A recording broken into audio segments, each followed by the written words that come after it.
105.7 The Game. What's going on, Bay Area? Evan Giddings and Dan Devoni with you, as always, here on Saturday morning, 9 to noon. Warriors this week, and we got ourselves an actual basketball team playing some elite hoop right now. The Golden State Warriors coming off a win last night against the Charlotte Hornets, and, of course, 2 wins this week since the last time we spoke, Dan. But this is a team that right now has found itself, that looks like it has officially turned the corner. I know they're technically still in 10th place, a half game behind the Los Angeles Lakers. But how you feeling, my man? How you feeling about this team right now? Well, it's hard not to feel the optimism in the room. It's hard not to feel after everything that Warrior fans, Dub Nation, the team, you and I, the tumultuous ride up to this point to turn that corner, 10 of 12, 3 in a row, a team that's now 3 games over the 500 mark, and a big showdown coming up on Sunday against the Denver Nuggets. A lot to get excited to and a lot to sink into in the next 3 hours with you, Ev. Yeah, and a lot to dig into as far as the Warriors and their current play, a lot to dig into as far as the historic extension that was handed down from Joe Lacob to Steve Kerr right before the game. I think it's always interesting, Dan, you talk about like the timing of certain announcements. Steve Kerr getting a 2-year extension last night before the Charlotte Hornets game was announced by Adrian Wojnarowski, confirmed later by Anthony Slater. 2 years, $35 million, makes him the highest paid coach in history per year. But it's kind of like a Friday news dump. Just sneak it in before a game in which you're not really locked into because it's one of the worst teams in basketball in Charlotte, and they affirmed that with their performance last night at Chase Center. But Steve Kerr gets extended, and then we just continue to go on about our day. I think it's pretty significant. Well, listen, the extension has been hovering over the head of Steve Kerr and the Warriors. Klay Thompson, I think, is the next shoe to drop. But it is significant in this regard. It's not the last dance. It's not as though we got 1 year. Let's go. But it's the last dance and then one. We finally have a line drawn in the sand. There is now a finish line. We know when this is going to end, Ev. There's no longer any speculation as to, okay, how much longer are we going to see the big three together? Is Steve out the door? What are you going to do with Klay Thompson? I think we can all now say with some level of certainty that it's 2 years. For the next 2 years, he's hitched his wagon essentially to Steph Curry. And that's certainly not that's a wise choice for anybody, certainly a coach saying, you know what, I'm going out with you. Now, I think Steph is going to hang out a little bit longer than 2 years, but I think everybody recognizes as far as the apex and you're getting, outworldly Steph, he can still be at that level. It's just after 2 years, that's when I think the curtain comes down on all of this. We now finally have we have a finish line that was put in place as of yesterday with the contract extension to that of Steve Kerr for the 17.5 per and the 37 over the 2 years. Well, Steve Kerr and Steph Curry have been linked by what they've accomplished over the last now 10 seasons since Steve Kerr took the job before the 2014-15 season. And it does feel appropriate that they're now linked contractually, like monetarily speaking, they are in a relationship for the last 2 years of Steph Curry's deal, now for the last 2 years of Steve Kerr's deal beyond this summer. The question is, where does this thing go? I don't know necessarily that means that that's the finish line, though. I do wonder if the decision for 2 years was from Steve Kerr's side or Joe Lacob's side, because he said it was a smart move, and I think it was a smart move for both. I think it was a smart move for Steve Kerr, because you're probably going to want to reassess in 2 seasons your future, where the Warriors are headed, where they're going, how good Steph Curry is going to be, I think at age like 37. But also, if you're the Warriors, in 2 years, what do you want to be?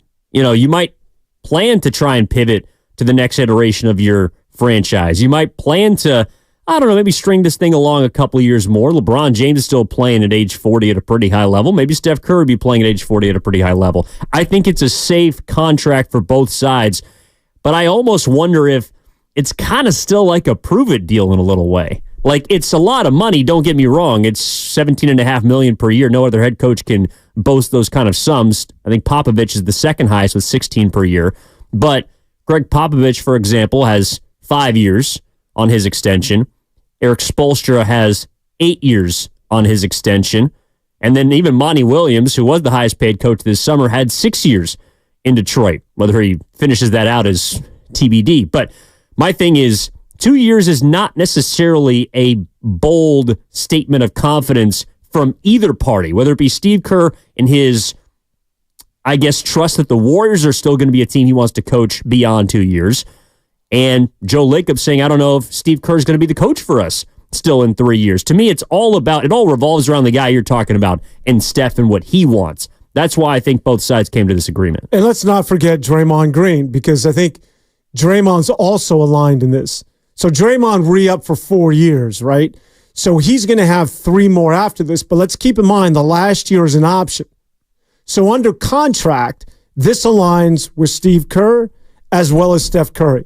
They're both going to be under contract as well as Draymond Green for 2 more years. So this is why I see this is the core essentially going, as we all thought, going off to the sunset together. Now you can say, I think Steph will continue to play at a high level like you pointed out, but I do think that this is going to be the end for Steve Kerr. Yeah, you never know what's going to happen 2 years from now. But it might be the end at the end of this season.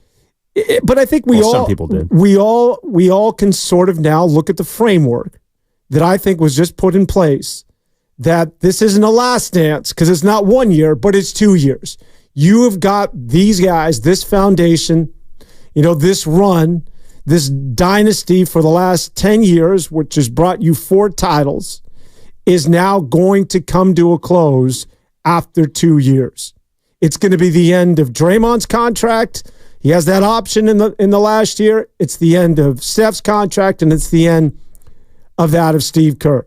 Now, again, there's a lot of reassessing at that point, but when you're that further along in your career, that's the point where I think Steve Kerr is just going to say, let's ride this for 2 more years, and then it's thank you for the memories. It's time to do something else.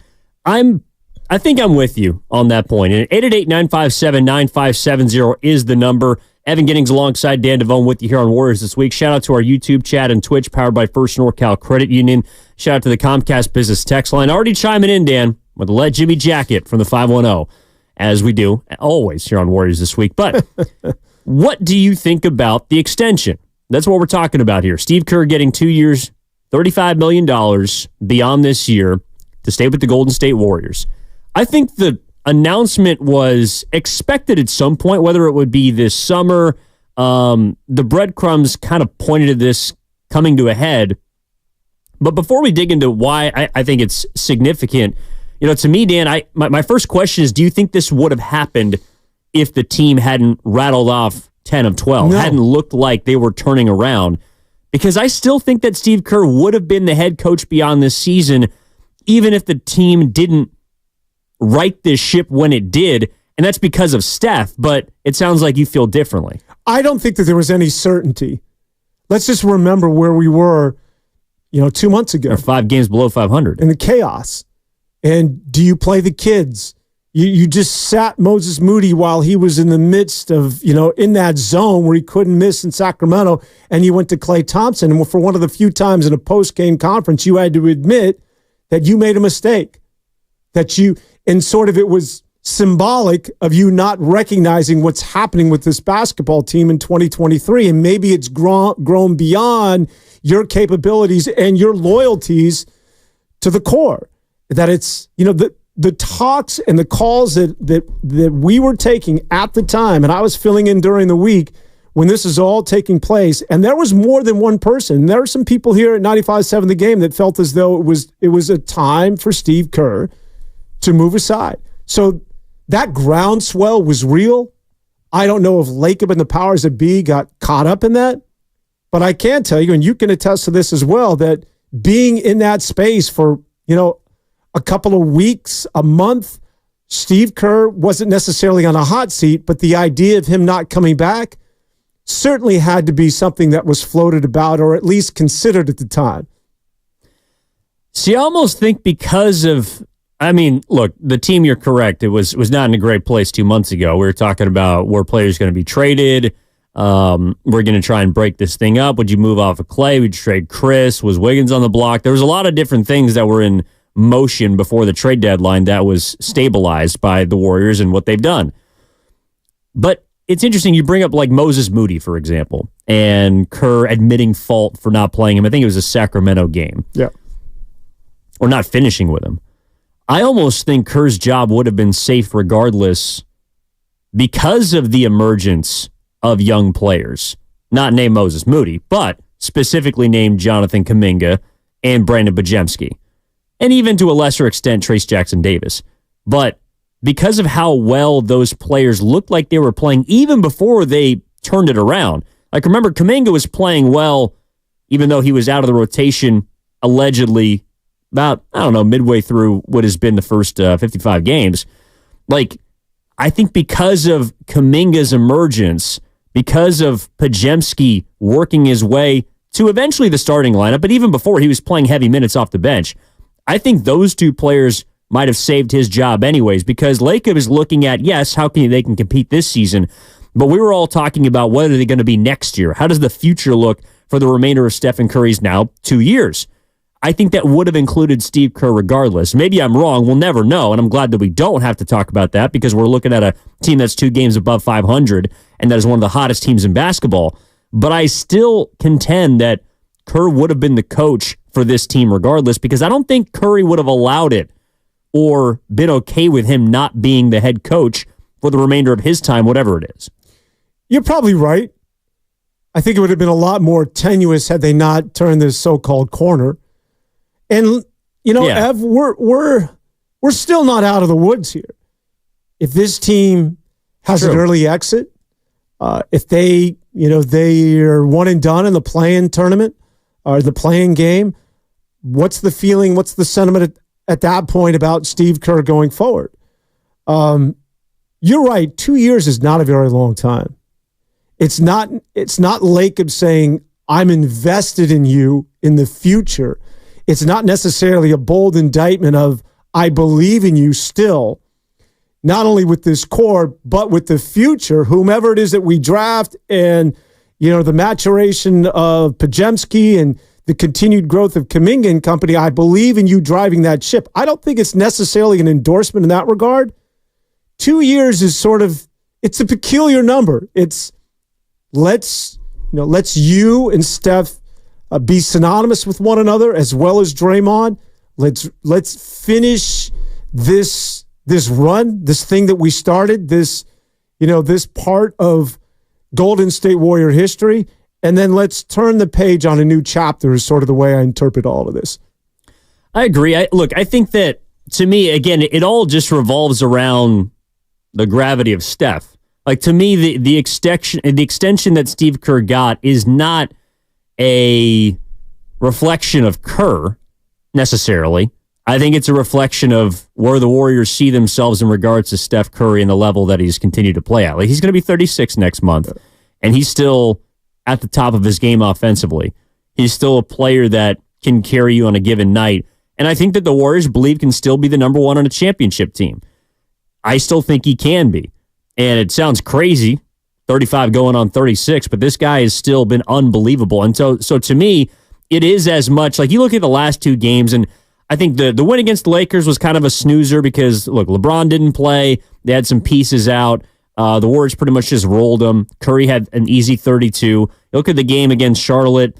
That game, to me, was a snoozer. I mean, what? The Hornets scored 29 points in the first half. The Warriors only scored like 43. It was just not a good basketball game outside of the fireworks at the tail end of the game. Like, there was nothing interesting about it. And that's why I think that Kerr is the biggest story from that game.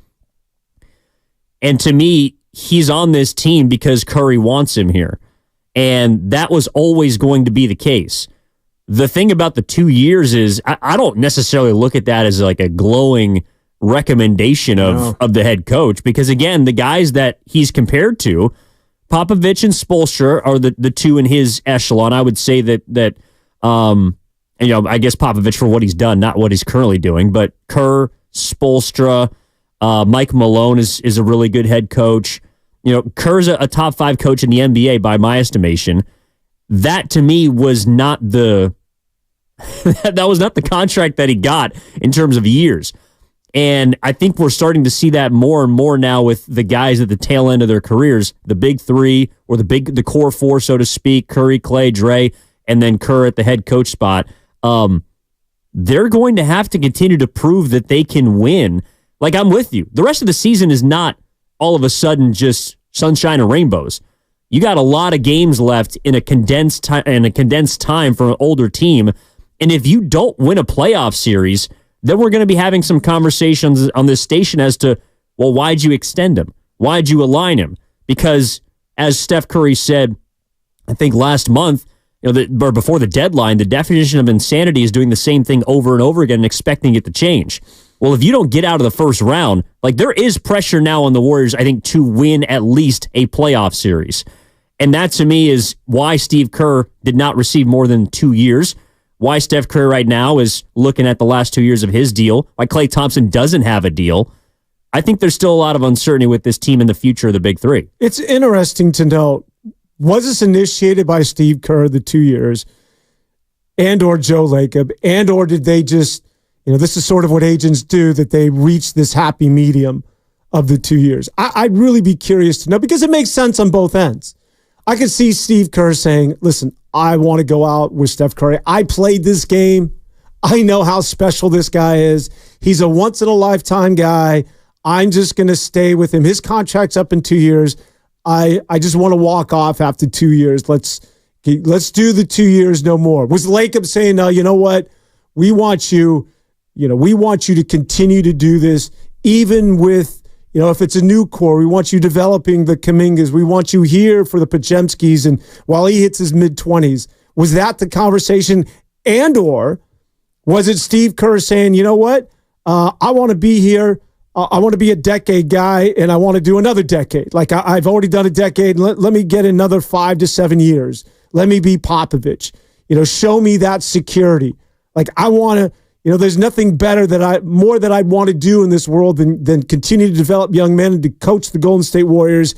And I've still got another good 5 to 7 years in me. And Lacob says, no, I'll give you 2. I'm just curious as to who had the hammer in that conversation, who had the leverage, or was it just, Lacob thinks it's 2, Steve Kerr thinks it's 2. I can see, I wouldn't call it arguments on both ends, but I could see the conversation where both sides would feel as though, the 2 years makes sense from our side, as well as, I can see Lacob saying that's our perspective, and I can see Steve Kerr saying, yeah, that makes sense for me as well. Yeah, I think it's a mutually beneficial contract for where both sides are at.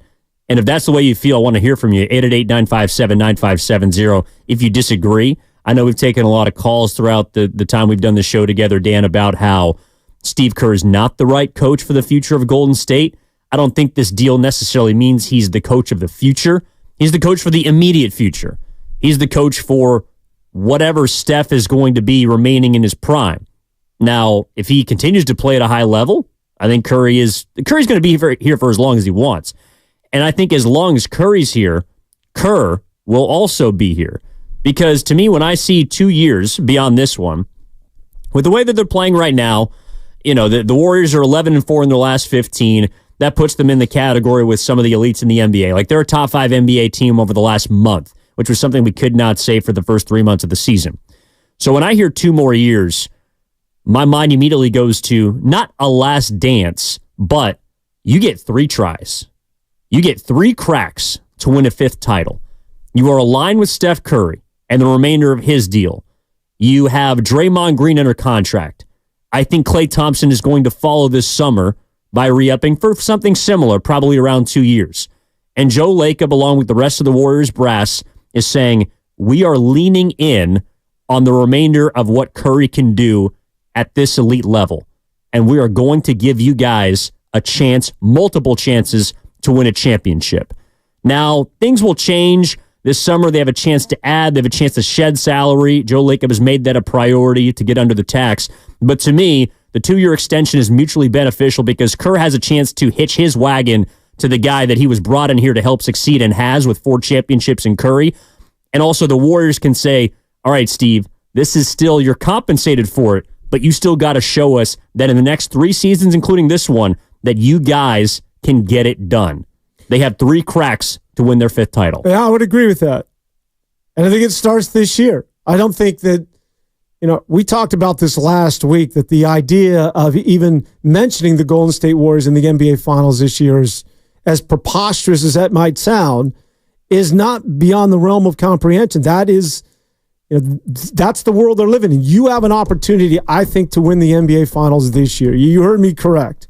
Listen, again, if the best that the West has to offer is Minnesota, the Thunder, the Clippers, and the Nuggets, all teams that you have proven throughout this season that you can stay with, all games, in all series, in multiple games against these teams that you have proven in terms of personnel and matching up with, that you're pound for pound, you're right there. It's just a matter of finishing games. It's just a matter of, the turnovers, all the things we talk about.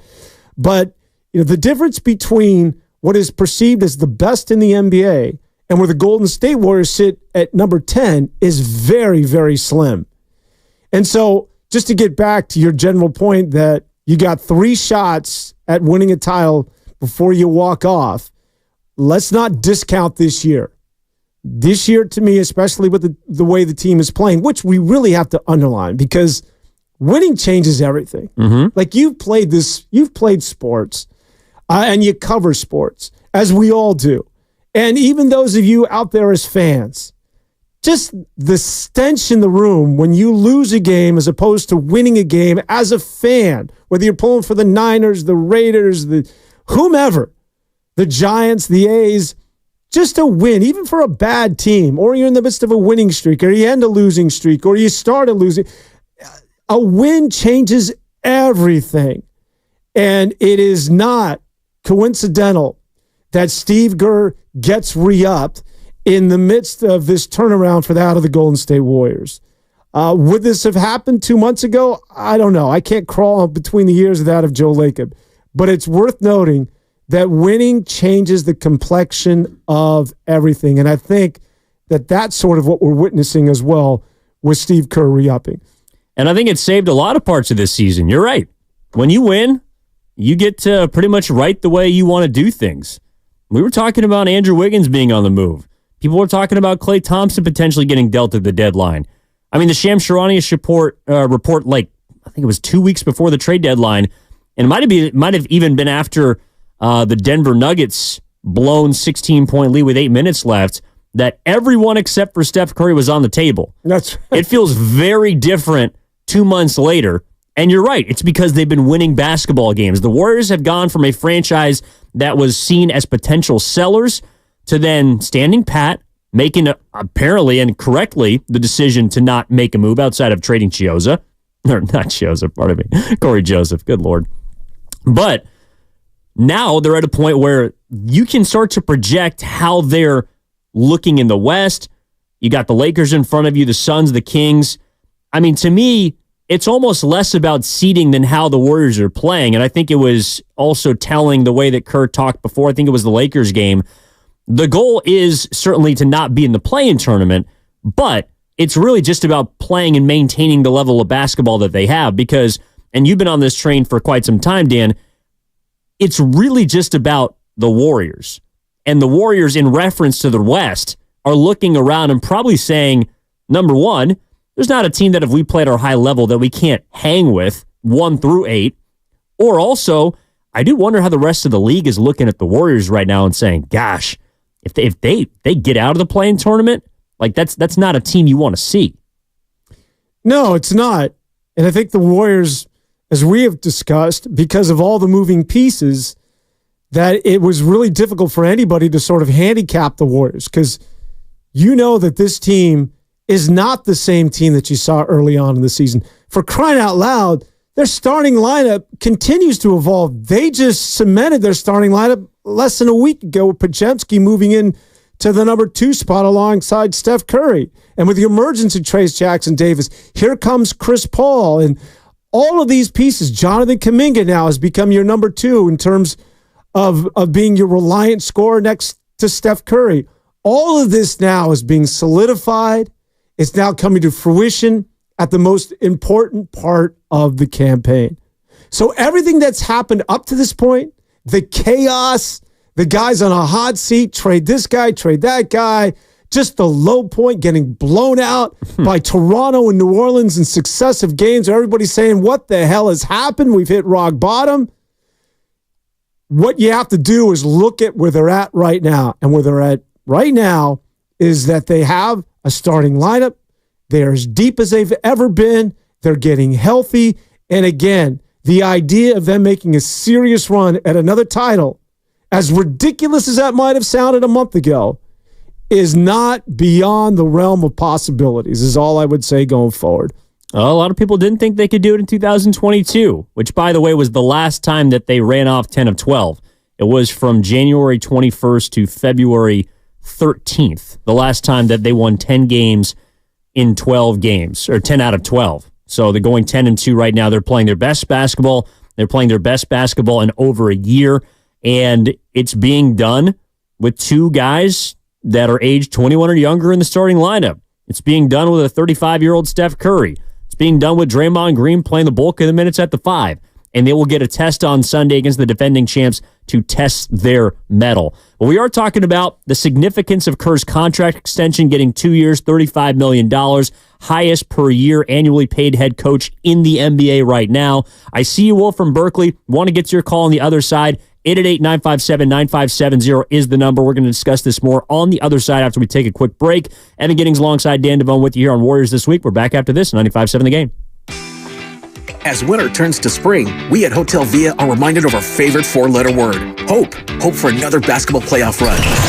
Hope for another great season of Giants baseball. Hope for a chance to score tickets.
talking about here on 95.7 The Game. I want to open up the phone lines, 888-957-9570. Also the number for the Comcast Business text line from the 415. I think Steve Kerr would get extended regardless of this season, being tied to Steph Curry.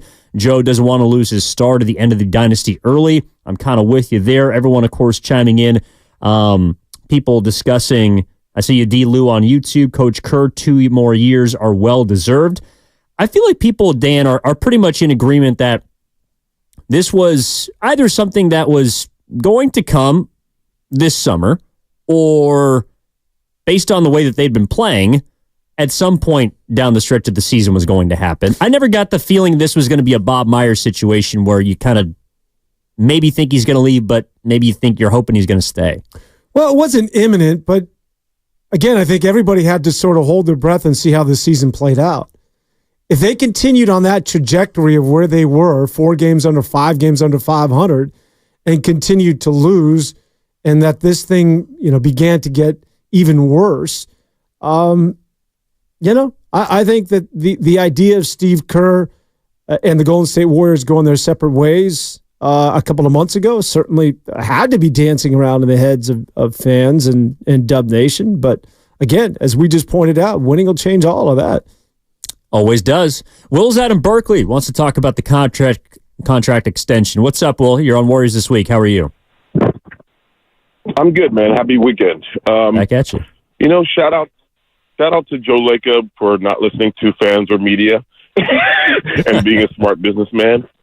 Because really, my boss should be following in line with Joe Lacob. He should be paying us money based on our performance, not on some sort of a pattern where he's rebuilding, because in some ways we are rebuilding with the young guys coming in and the old guys kind of getting older.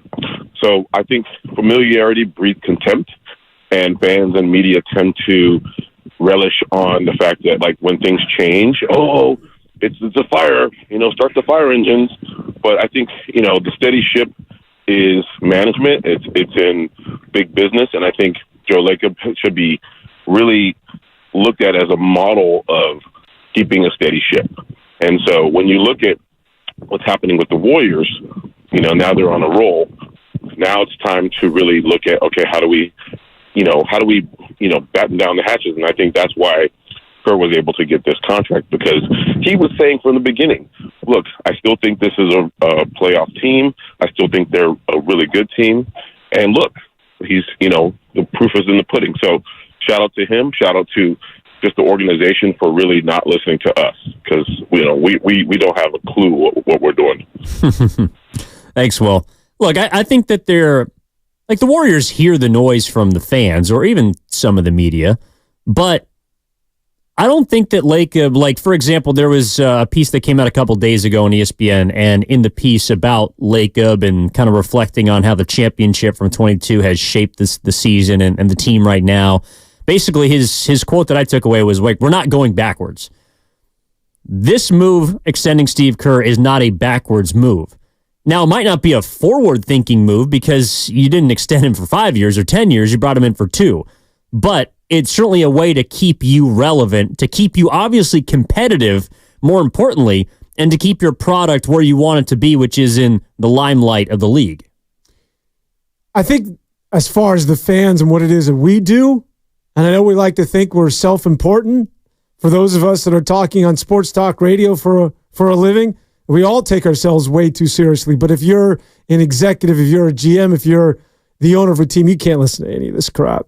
You have to be insulated and make these decisions relying on, if you're consulting with people that you feel as though are well-trusted, well-versed and smart in the space, and or it has to come within your own intuitions.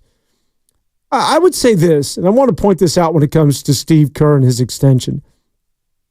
I had a conversation, name drop, with one Mike Holmgren. I remember we had this. I used to do the Mike Holmgren show. You remember the former head coach of the Seahawks? Yeah. And we were at lunch one day, and he said sometimes when you say, and he was referring to Bill Walsh, and I don't know if he was quoting Bill Walsh. He says sometimes when you've been at an organization over an extended period of time, and he used 10 years as the benchmark, He said, when you've been someplace at 10 years as a head coach, that sometimes the change is not necessarily perceived. It's going to be perceived as a firing or, oh, they had to get rid of this guy. But sometimes change is good for the sake of change. Think of it as driving down the freeway and just suddenly rolling down your window and getting this fresh breath of air. Sometimes when you have younger players or there's this new sort of face of a team, that change is done simply for the benefit of changing itself. That sometimes you just do things, again, to get that fresh air in the room to benefit the team. It's not a reflection that you no longer are a good coach or you're no longer, you know what you're doing, or, you know, the X's and O's don't work any longer, that your system's antiquated. No. Sometimes change is made for nothing more, simply because you need to have a different approach. They didn't do that with Steve Kerr, but that's where I think you get to after 10 years with any organization. You're at that crossroads of, do we go in another direction? Not necessarily a reflection on the guy, but simply because we have to go in that quote-unquote another direction. 888-957-9570 is the number. Are you in? Are you out on the extension? Do you feel like it was deserved? Do you look at it as, kind of a sign that Lacob is confident in where this team is at, where it's going this season, where it'll be the next 2 years with now Kerr and Curry aligned in their contracts? How are you feeling at 888-957-9570? Let's get down to San Jose and bring on Austin to Warriors This Week. What's up, Austin? How you doing, my man? Hey, happy Saturday, guys. Good conversation. The previous caller was interesting. I'm sort of in the middle. I think obviously not negative towards extension of Coach Kerr. I mean, he's been a winner, but I'm sort of on a little bit less than the guys. I wouldn't give a parade or celebrate the extension if to put it that way. I think it's more of, okay, if you're Lacob, we look at it and say, okay, continuity, appearances throughout the rest of the league are important. I don't think you want to be the guy that lets go of a coach, lets a coach walk, that's giving you 4 chips. So I think that's part of it. And believe me, Lacob is all about image and projecting the Warriors as being a quality organization. So I think that's a big part of it. The second part of it, I think it does represent a transition. I think people are maybe missing that. I wouldn't assume that because Kerr got extended that that's the plan for long term. I think I could see a scenario where in the last year, Kerr is more of a transition piece to a new coach. Maybe that coach is on the bench already.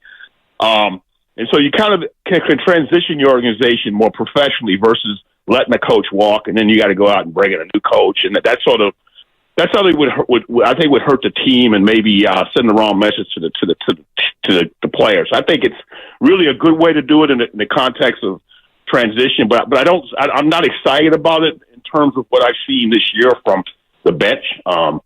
Yeah, they've won some games lately, and they're 3 games over. But I think what Dan's saying is true. I agree. We need to see the rest of the season, though, because I've seen too many games this year where, to me, it came down to the final minutes and coaching decisions and things that could have been done differently, guys, that may have ended up being wins. So again, I'll just leave it with this. I'm going to watch and see, but I'm not going to celebrate them extending Kerr at this point. That's kind of where I'm at, guys. Thanks.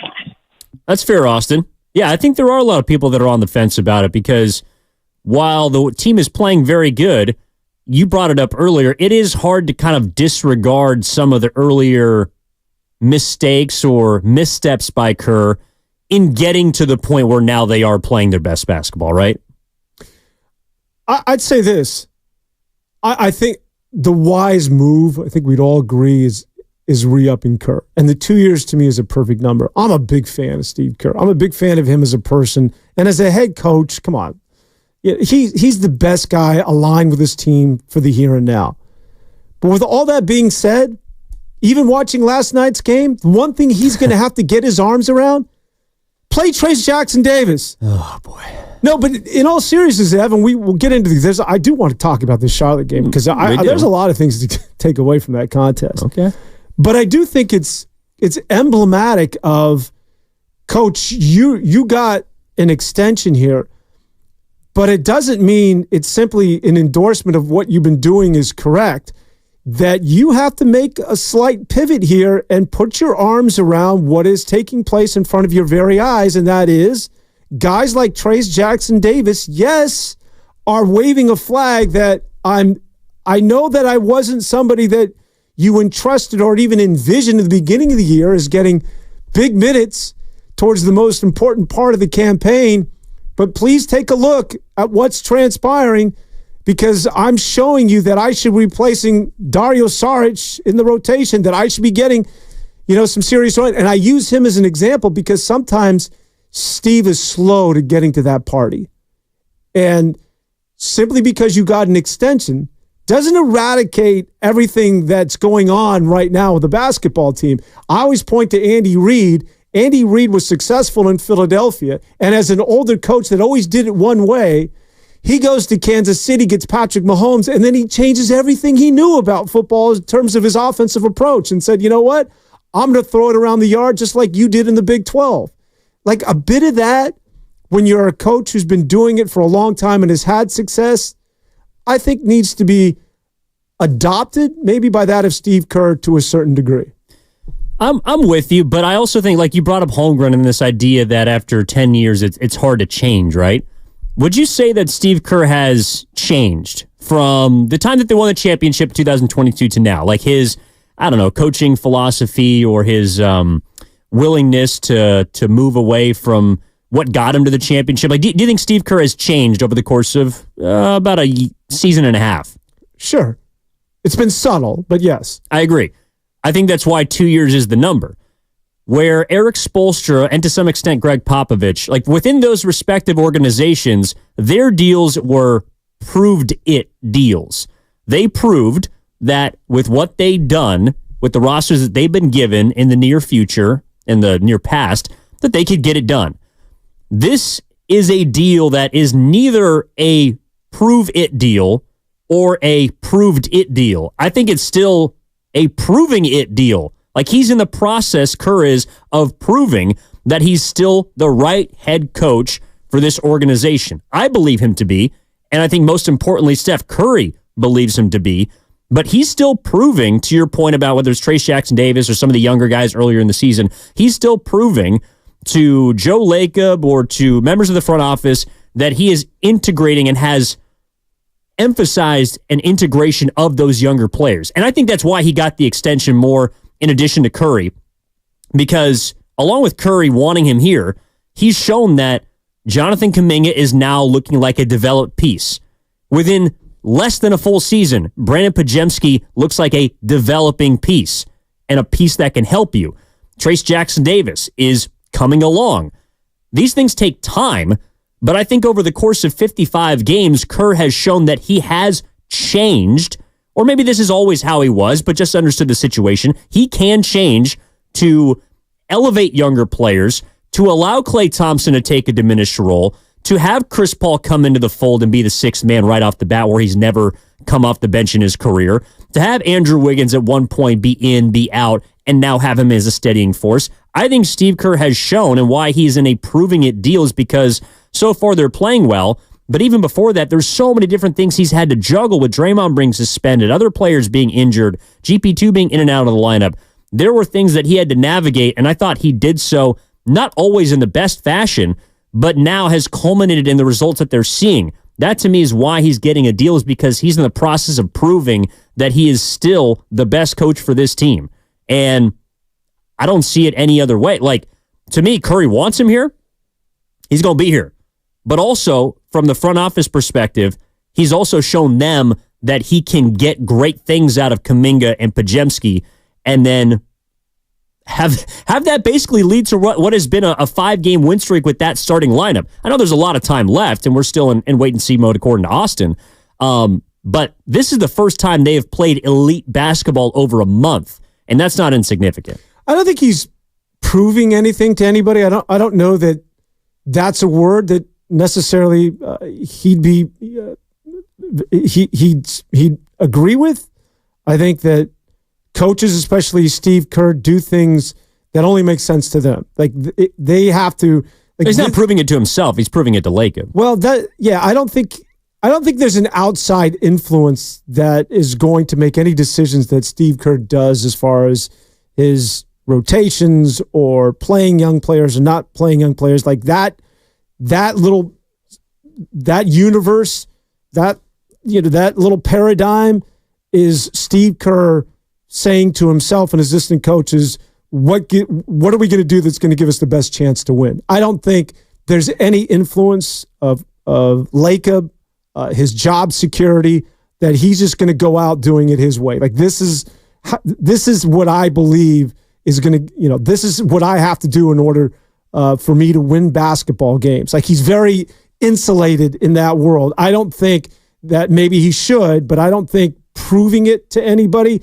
He's just doing what it is that he believes is going to give the Golden State Warriors the best opportunity to make a serious run at another title.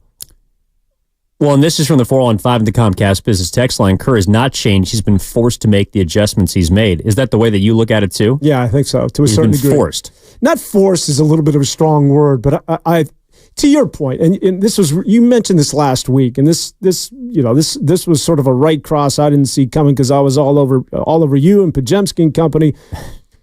But he wasn't going to start Pajemski from day one and give him 30 minutes of contest. I mean, you pointed that out last week.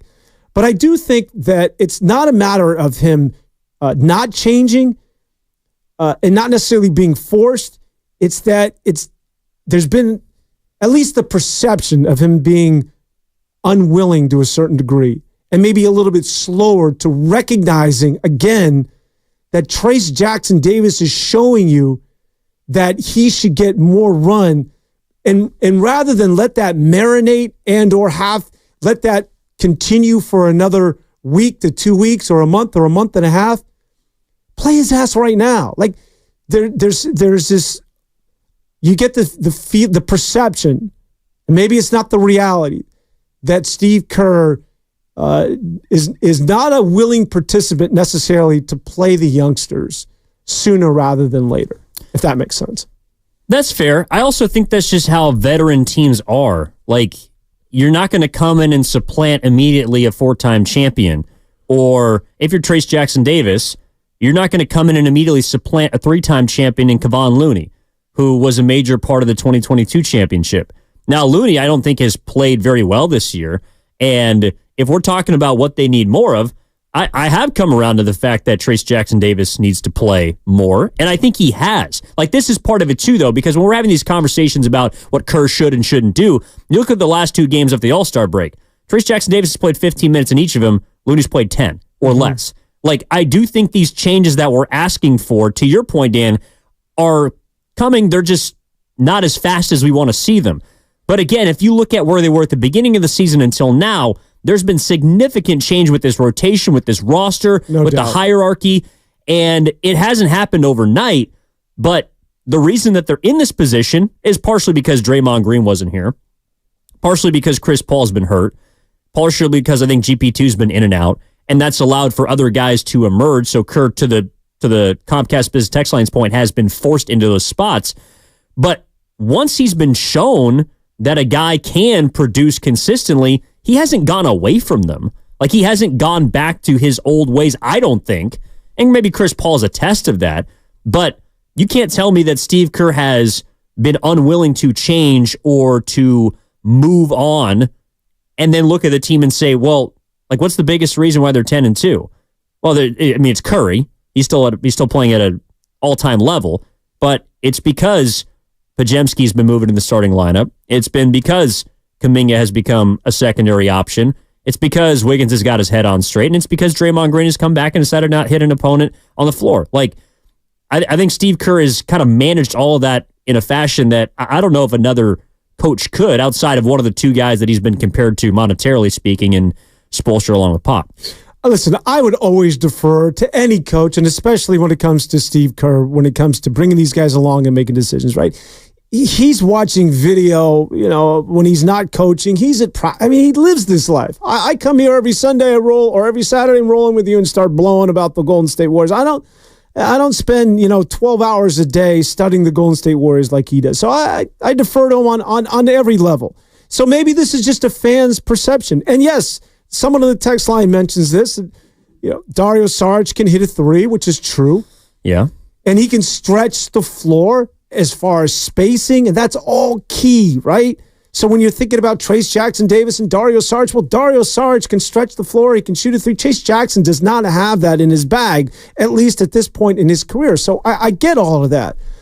Again, when it gets back to someone like me, and hopefully I'm representative of a lot of fans like this that are out there, that sometimes you look at a coach like Kerr, anybody else who has that basketball mind, and they just see it through this narrow prism that I need a player, and the reason why Saric is playing is because he has the ability to provide me some spacing for a big, and Trace Jackson does not. Chris Paul is out, therefore I've got to play Corey Joseph or another guard because he's a point guard. And sometimes, again, as a fan, you're just, the hell with that.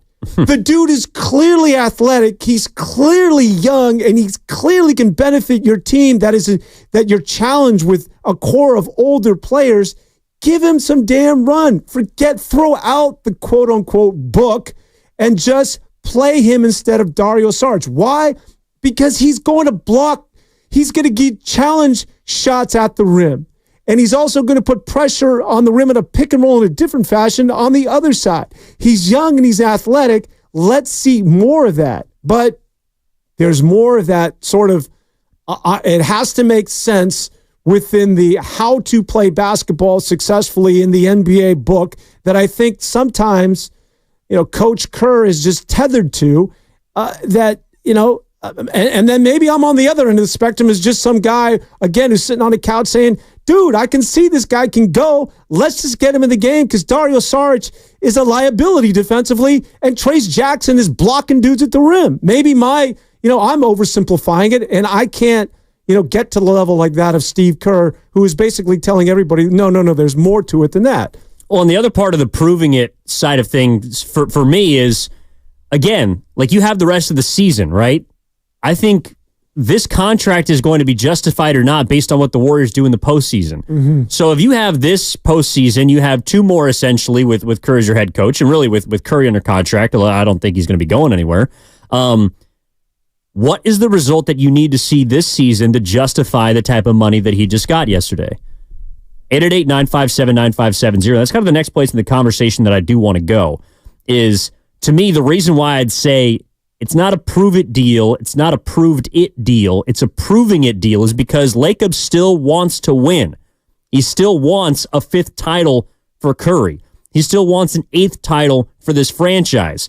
He still wants to be competing year in and year out to be in the NBA Finals. This man's idol is Jerry Buss. That guy made 16 finals in 33 years or something like that. That's the goal for Lacob. He doesn't want to take a step back. He wants to win. He wants to be relevant. He wants to be competitive. He wants to be box office. He wants to be entertainment. That all, to me, is another reason why Kerr got the money that he did, but also got the length of time that he got.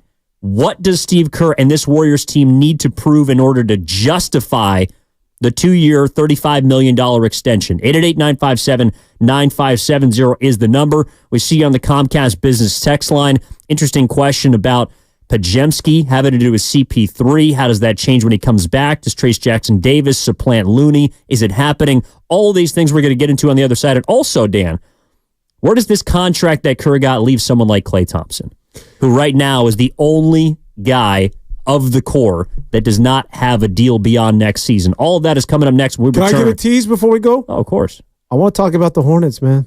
There was a lot we could take away from that game last night. All right, Dan. A lot going on with that Hornet game. And we'll get into the Charlotte Hornets, the LaMelo Ball-less Charlotte Hornets, the Grant Williams list by the end of the game, Charlotte Hornets, who got ejected. We're going to get into that all on the other side when we return to Warriors this week. That's Dan DeVoe and Evan Giddings with you on 95.7 The Game. I'm what you might call very good at hide and seek. This one time, my parents had to round up the whole neighborhood to track me down. It was a mess. A lot of tears. Well, now that we got Xfinity, we have Wi-Fi all over.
Warriors This Week continues on 95.7 The Game.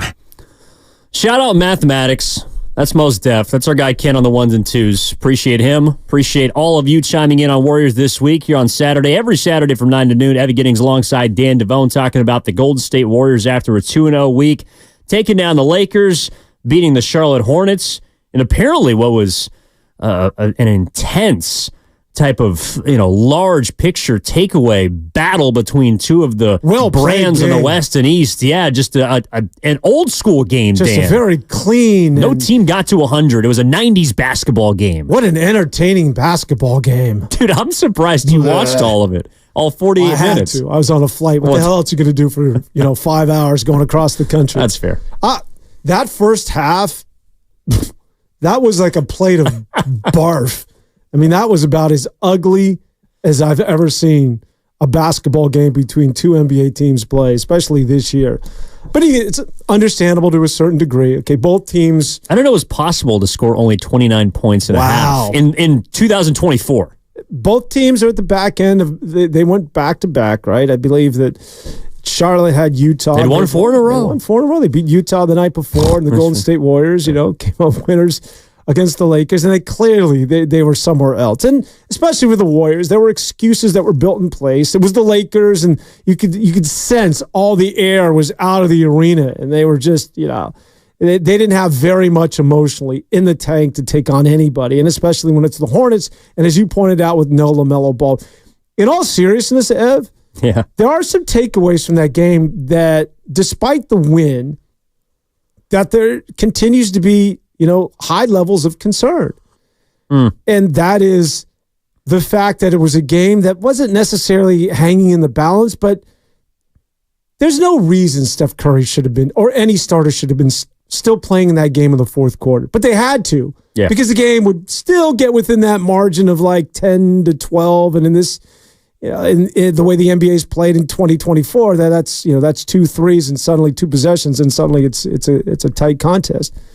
My point is that when you think about the Golden State Warriors, if indeed they are going to be a relevant and a title contender this year, well, think about when they won titles. And I know it's not fair, but just think about them or any good team, and the Warriors are thought of. I mean, that's the benchmark, all right? This is not Charlotte. This isn't Washington. It's not Portland. It's not any other team. It's the Golden State Warriors, and the benchmark is that you win NBA titles. That's, it's pretty much NBA title or bust.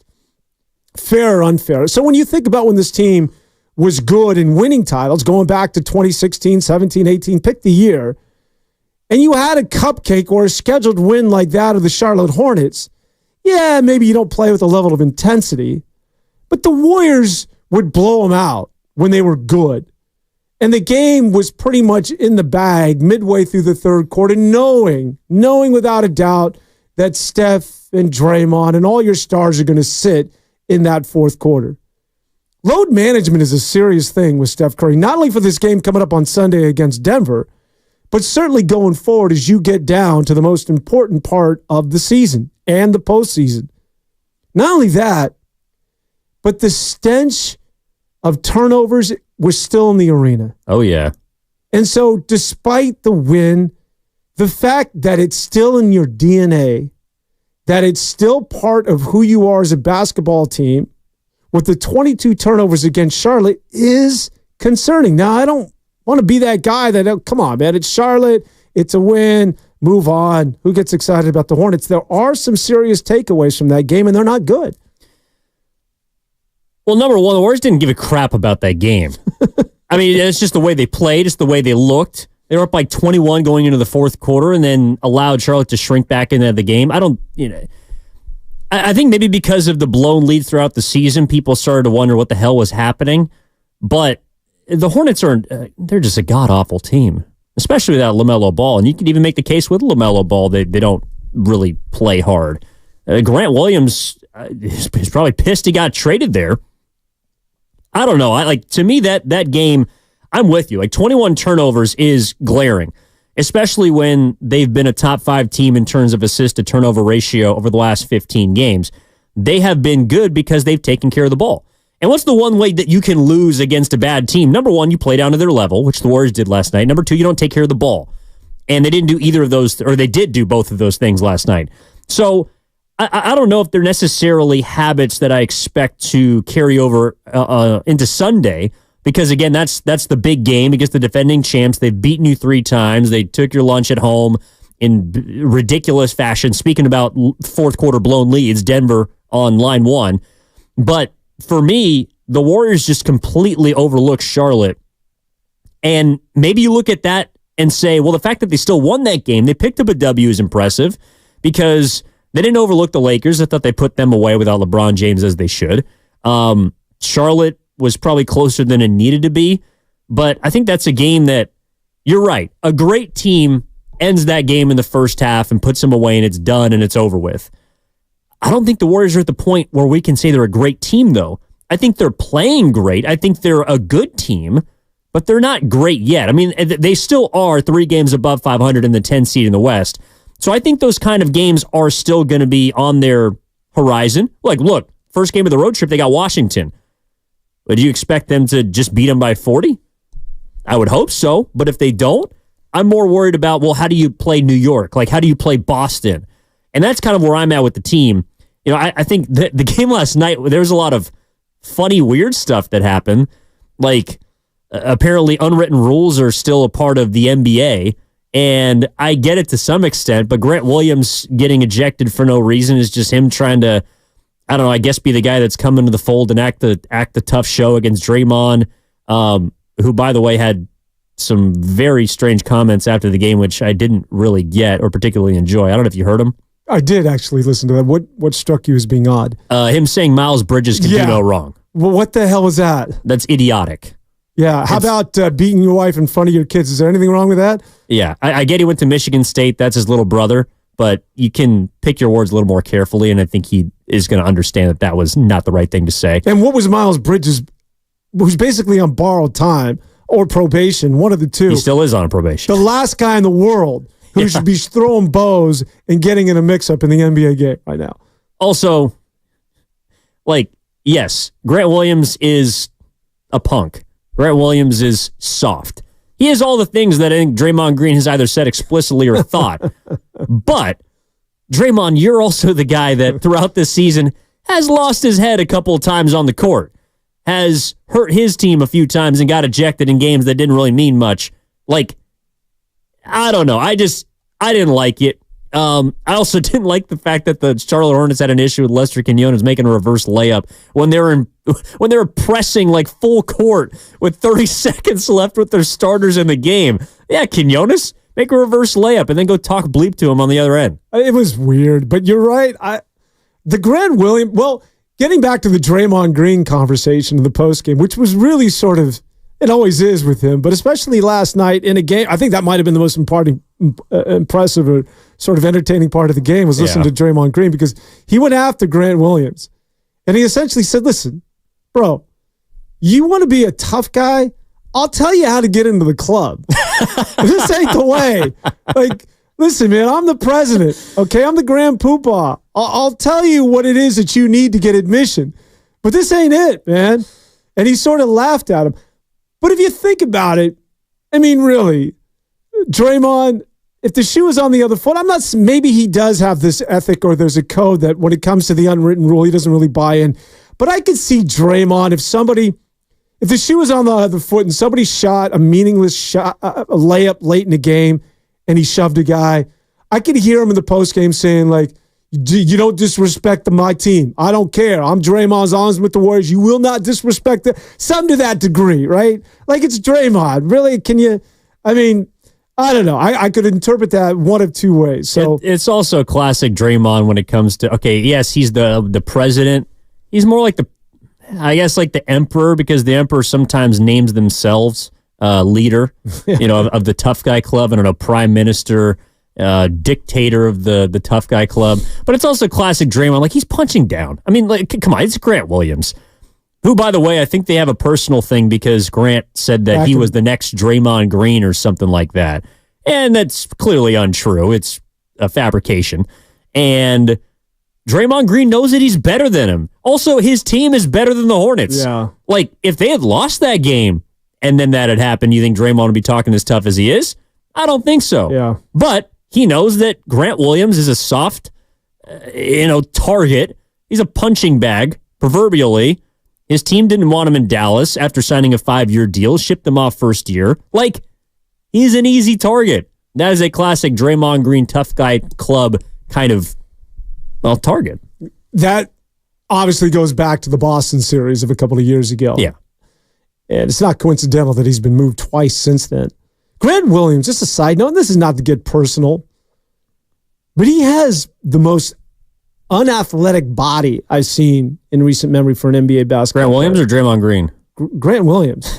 Yeah. No, look at him next time. He does not, if you saw him walking down the street, well, he's like 6'5", 6'6", you'd say, oh, yeah, okay, he stands out. But he does not look like a basketball player. Well, it's neither here nor there. But yeah, the ending was sort of silly. Just getting back to that game and sort of getting into a serious vein here, and Steve Kerr and going back to the contract extension, I would sit him down if I was, because I think it makes sense to extend him. And the 2 years is perfect, and I think both parties are happy. But I would say, and I don't know how you do this because it's sort of a general statement. It's something that obviously he addresses every day. But the fact that it's continually happens, like, you're getting the extension, but we have to stop the turnovers, coach. Now, I know you talk about it. I know that it's obviously first and foremost in terms of, when you're sitting down with a team and how to improve and going over game video. But I don't care how you get it done. Just get the damn thing done. This is going on years and years of this stuff. I know part of it starts, again, with Steph Curry. But that's Steph, and that's the way he plays. So if you're going to inhibit his turnovers, and maybe you're inhibiting, his freedom to shoot threes and be a basketball player, so you got to tread delicately there. I don't care who it is that you use to sort of to get the point across to the rest of the team. It has to be done. It's just, you cannot continue as a head coach and this continue to be, the trademark of your team, because it's clearly a roadblock in preventing you from where it is that you want to go. That, and again, you've got to embrace what I think in a more quicker fashion, and that is recognizing the youth movement that's taking place in front of your very eyes. And all that has happened to some extent, but maybe not as much as people would like. And maybe that's why folks are on the fence about Kerr's extension. I think it was the right move. I thought it was a move that was coming. It's something that Curry obviously wanted, that the Warriors wanted. It sounded like Kerr has wanted the whole year. It did not appear to me to be like a Bob Myers situation, which played out last year and, of course, ended with Bob Myers walking away from the organization. But 888-957-9570 is the number. Evan Giddings alongside Dan Devone with you here on 95.7 The Game. This is Warriors This Week every single Saturday from 9 a.m. to noon. Appreciate the YouTube chat powered by First North Cal Credit Union, Comcast Business text line. From the 510, Dan is adding Grant Williams to the most punchable body list, not the most punchable facelift. Yeah, it's an MPF list, so we don't punch the body, all right? We're not body shots. We're not going to the rib cage. It's MPF, clearly going right to the grill. No, I didn't advocate that. I didn't start it. Not going to go Balboa to the liver. Don't let that bastard breathe. It's a little Burgess Meredith from back in the Rocky day. Yeah, listen, man, well, no, we're not doing MPF today. Move on. No. No, let's get out to Junior Pacific, has been hanging on patiently. Junior, my man, how are you doing? What's up? Gentlemen. Hey, you guys work well together. I'm enjoying your shows. I can't stand this guy, Junior. Well, you hide it so well, Evan. I really appreciate that. Just playing. Of course. No, I just got to say now I massively disagree with what you were saying a minute ago, because this is not a title contending team.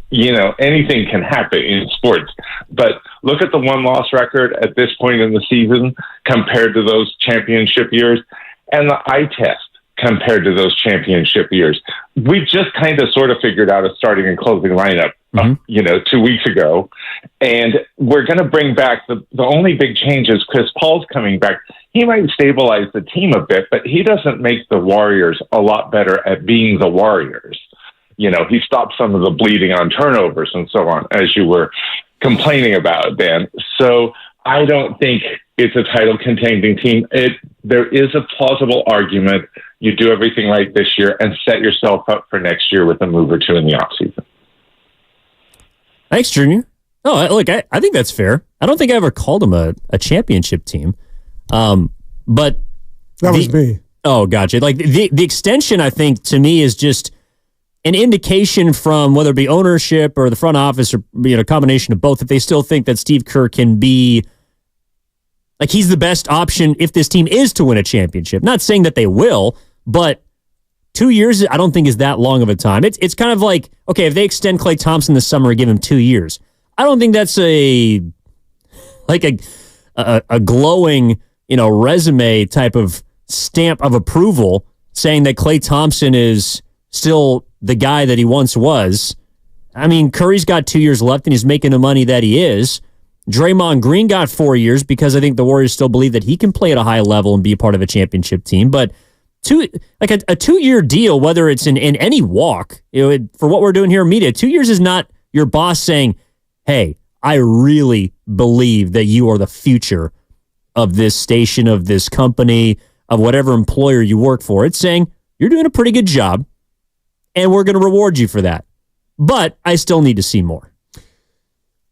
Makes sense. Just to get back to the call, I'm the one who mentioned the NBA title this year. And again, I don't believe, and Ev, I said this going back a month ago, even when things were going haywire, that, there's crazier things have happened and that you could just see that you had to let this thing breathe a little bit and there were so many moving pieces. But you're right. Comparing this team to an NBA championship or the Warrior championship teams of the past may seem a little ridiculous. But there is a different way that the Golden State Warriors are now winning titles as they get older. Back in 2016, 17, 18, back in the heyday, when you won 73 games and you would just simply, in the beginning of the year, you knew you'd pencil in the Golden State Warriors getting, not to the Western Conference Finals, not to a playing game, they're going to the NBA Finals, right? Mm-hmm. Certain things could prevent you from winning it, but you knew that they would be there, right? Injuries, what have you, ball's got to bounce your way. They're doing it a different way now as they get older. And when you think back to 2 years ago, now 3 years ago, when they won that title against the Boston Celtics, they weren't the number one seed, right? They weren't the team with the best record in the NBA. There's a different road now that they have to take to winning a title. Now, this would be the most challenging for Steve Kerr. But again, the idea of putting them in the NBA Finals or coming out of the West, while they would be a complete long shot at this point, we should all prepare ourselves that is a strong possibility. And when I say strong, I do mean strong. When I look at the construct of the Western Conference and the Minnesota Timberwolves and the Oklahoma City Thunder and the Clippers and the Nuggets, that should not scare anybody in Dub Nation.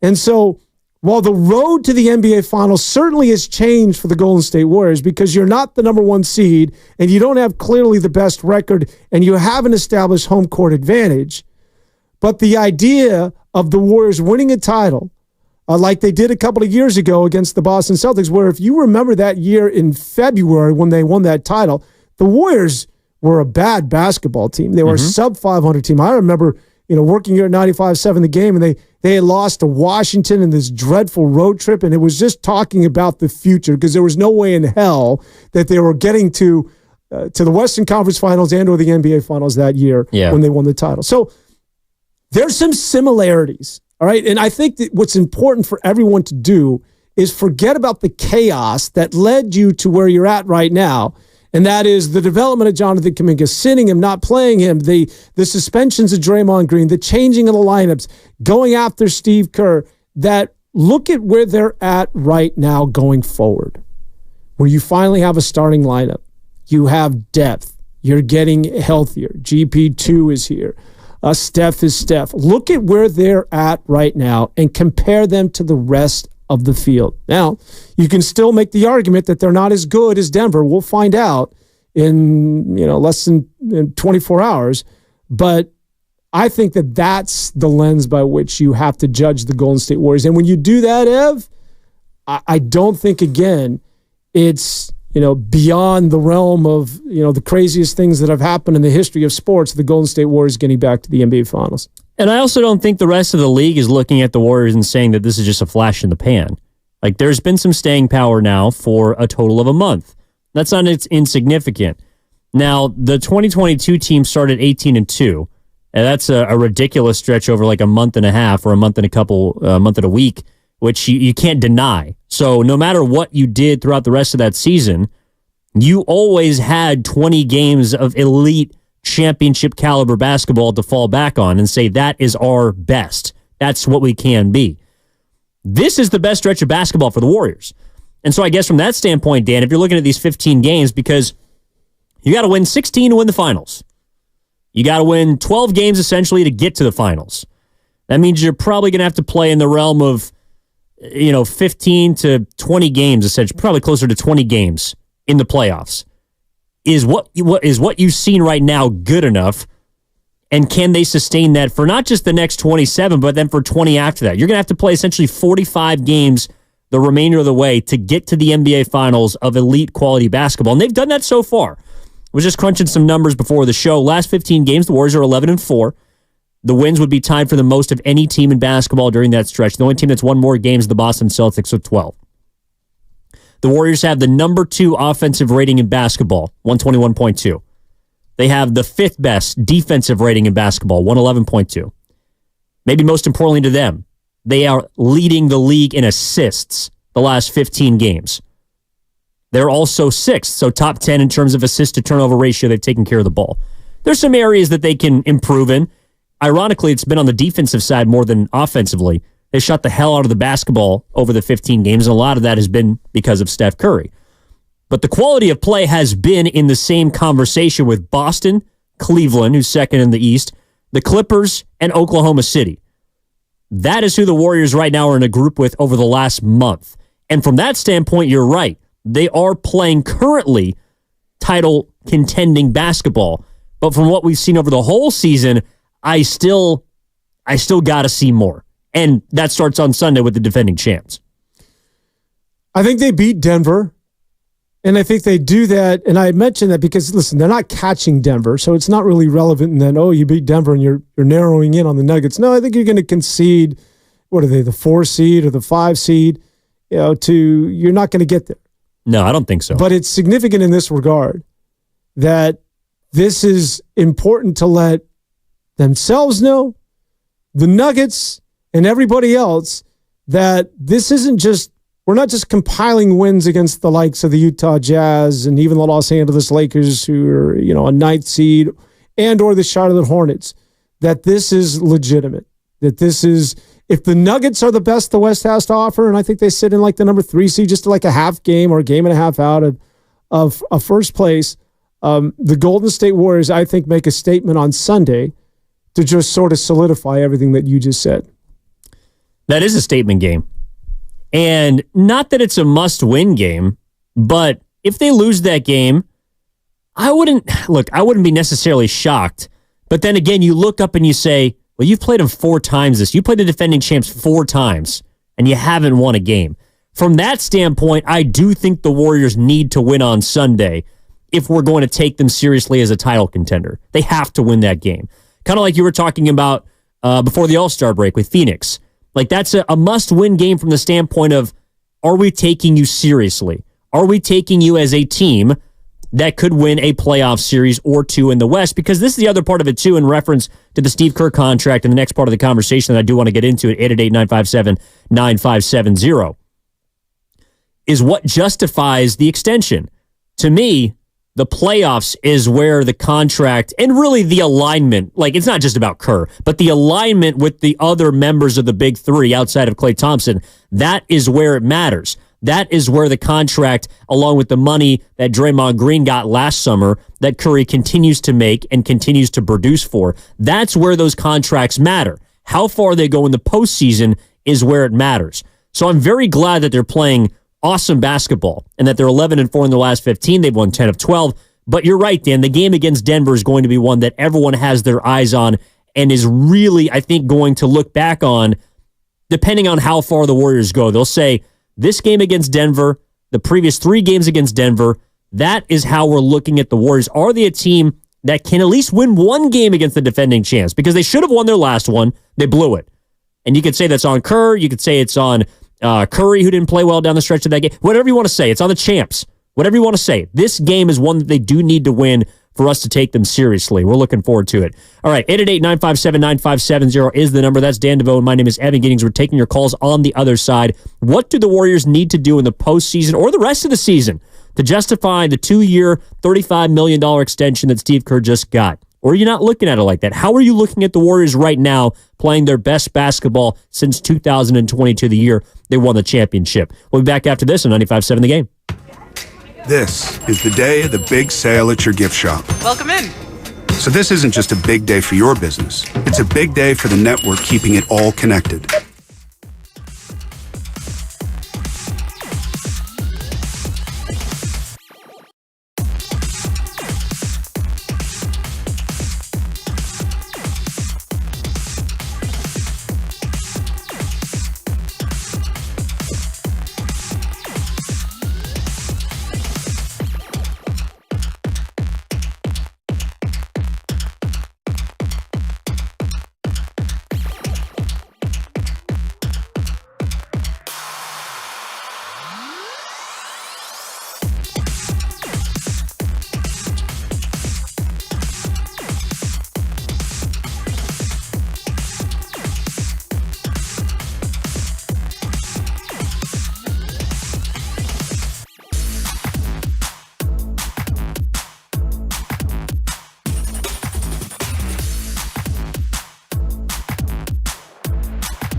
Halfway home here on the Warriors this week. Dan DeVoe and Evan Giddings. Just getting my bearings settled. Come on, man. You know, I swear to God, some of these commercial breaks get shorter and shorter. I'm trying to pick it at your brain, which is full of omnipotent knowledge and some great wisdom stored up in that fro. And come on, bro, you're crushing your 8th pot of coffee. You and the coffee have got to chill, man. I'm just telling you. Well, we have a contentious relationship, but I would like to say it's mutually beneficial. I mean, seriously, how much coffee would you drink on if it's a Monday morning in the middle of the week? Like, you're waking up and doing what? It depends on how long I'm fasting for, because if I'm not eating, then I'm drinking coffee. Well, that's not a fast. What do you mean? Yes, it is. No, I think if you drink coffee, it doesn't qualify as okay, so this is where the medical experts tend to differ. All right? Black coffee with nothing in it, technically not breaking your fast because there's no calories in it. It's all about caloric intake, so all right. But if you don't take in calories, you're not going to spike your insulin levels, aka kickstarting your metabolism. So your fast remains the same. It's neither here nor there. But the fact remains, if I'm drinking less than 10 cups in a day on a Monday before, let's say, like 2 p.m., because I won't eat before 2 p.m. if I'm not doing anything, then I'm good. Yeah, so like 6 to 8 cups of coffee. There's a guy right now on the East Bay just saying, dude, just wake up and crush some eggs and toast like the rest of us. Stop with the fast. I'm just not hungry in the morning. I don't know. Maybe it's just me. So some people love to eat early. I love to eat late. Not hungry in the morning. I don't know about you. What are you talking about? You're up at 4:30 jumping in Ocean Beach.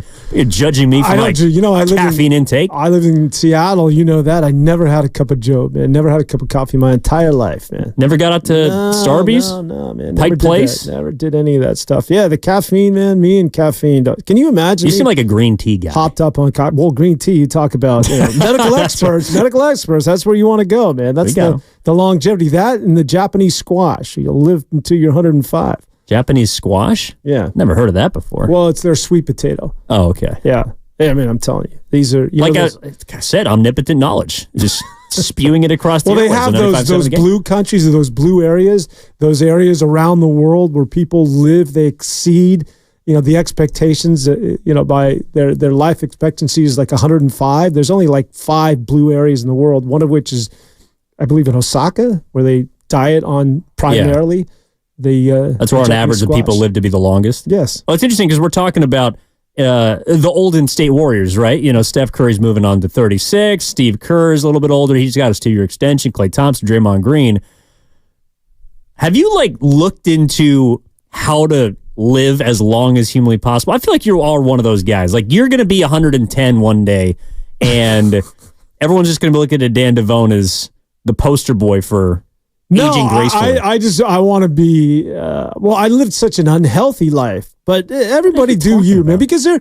So I got a cousin out in Hawaii. You don't drink coffee. You eat Japanese squash. But here's the thing. I got a cousin out in Hawaii. His name's Tubby. He's actually a skinny dude. But first name, government name, Tubby? Yeah, so that's all you call him is Tubby. I don't even know his first name, and he's family. Okay. So Tub, what's up? A shout out to Honolulu, Hawaii. But this guy, he lives in Hawaii, wakes up every day. There's no stress. I mean, he just lives his life. And, he doesn't, I'm in the rat race out here in the quote unquote mainland. I was trying to stay healthy, and he may die 15, 20 years younger than me, but he's going to die with a smile on his face, man. Mm-hmm. That's just because he lives a very simple, happy life. And that to me is the key. It's not longevity. It's just making sure you do your things correctly, right? Just when you tag out, make sure that you're good with it, right? I'd say that's a good way. Right. I'd say it's a good way to go. And right now, there's been a lot of smiles on Golden State Warriors fans' faces because they have not tapped out. And it looked like they might have tapped out at some point this season when they were 5 games below 500. They chose to stand pat at the trade deadline. They didn't move anyone. They got better internally. They're getting more healthy. Some of their older players, including Chris Paul, is reported to be back on the upcoming road trip when they head out to, I think it's Washington, New York, Toronto, and then Boston. Some difficult games. This is actually just kind of off the beaten track, but I guess we're off the beaten track for the last 5 minutes. When you look at the Warriors' remaining schedule and you see, let's say, like the 6th or maybe it's 5th now, easiest schedule, I'm not sure. But you got 16 road games compared to now 11 home games, I think. Does that sort of even out? Because that's how I view things. I think the Warriors' schedule is not as easy as people are making it out to be because of the amount of games you have to play on the road, which intrinsically are more difficult, in my opinion. Well, they're much better on the road this year. I think it's getting better at home is why I think that gives them a clear advantage, because I only think they're only like at 500 now, maybe a game over 500 I want to say at home this year. Yeah. When you think Two about games now. where they were a year ago with a distinct advantage. So I think that they're only going to get better at home. And I think that they have proven that they are not a great road team, a good road team, which is why I do think that there is sort of that perfect storm. And if you look at the law of averages, I think they're going to win at a much higher clip at home, and that they're going to maintain whether it's a 500 or maybe even a little bit better than that on the road, or even if you're just a couple of games under 500, that the schedule, along with the fact that it's only going to get better at home and that they're a proven winner on the road, that there are good things in store for the Golden State Warriors going forward. Well, thanks, Uncle Looney, on the YouTube chat, powered by First North Cal Credit Union. 17 road games. So that's, but that's the thing. So let's say you go 9-8 on the road. That's slightly above 500. It's not easy to do if you got, for example, on the road trip coming up, if they go 2-2, I wouldn't be shocked. You win Washington, you win Toronto, or you win one of the two games against New York or Boston. Boston's a very tough place to play on the road.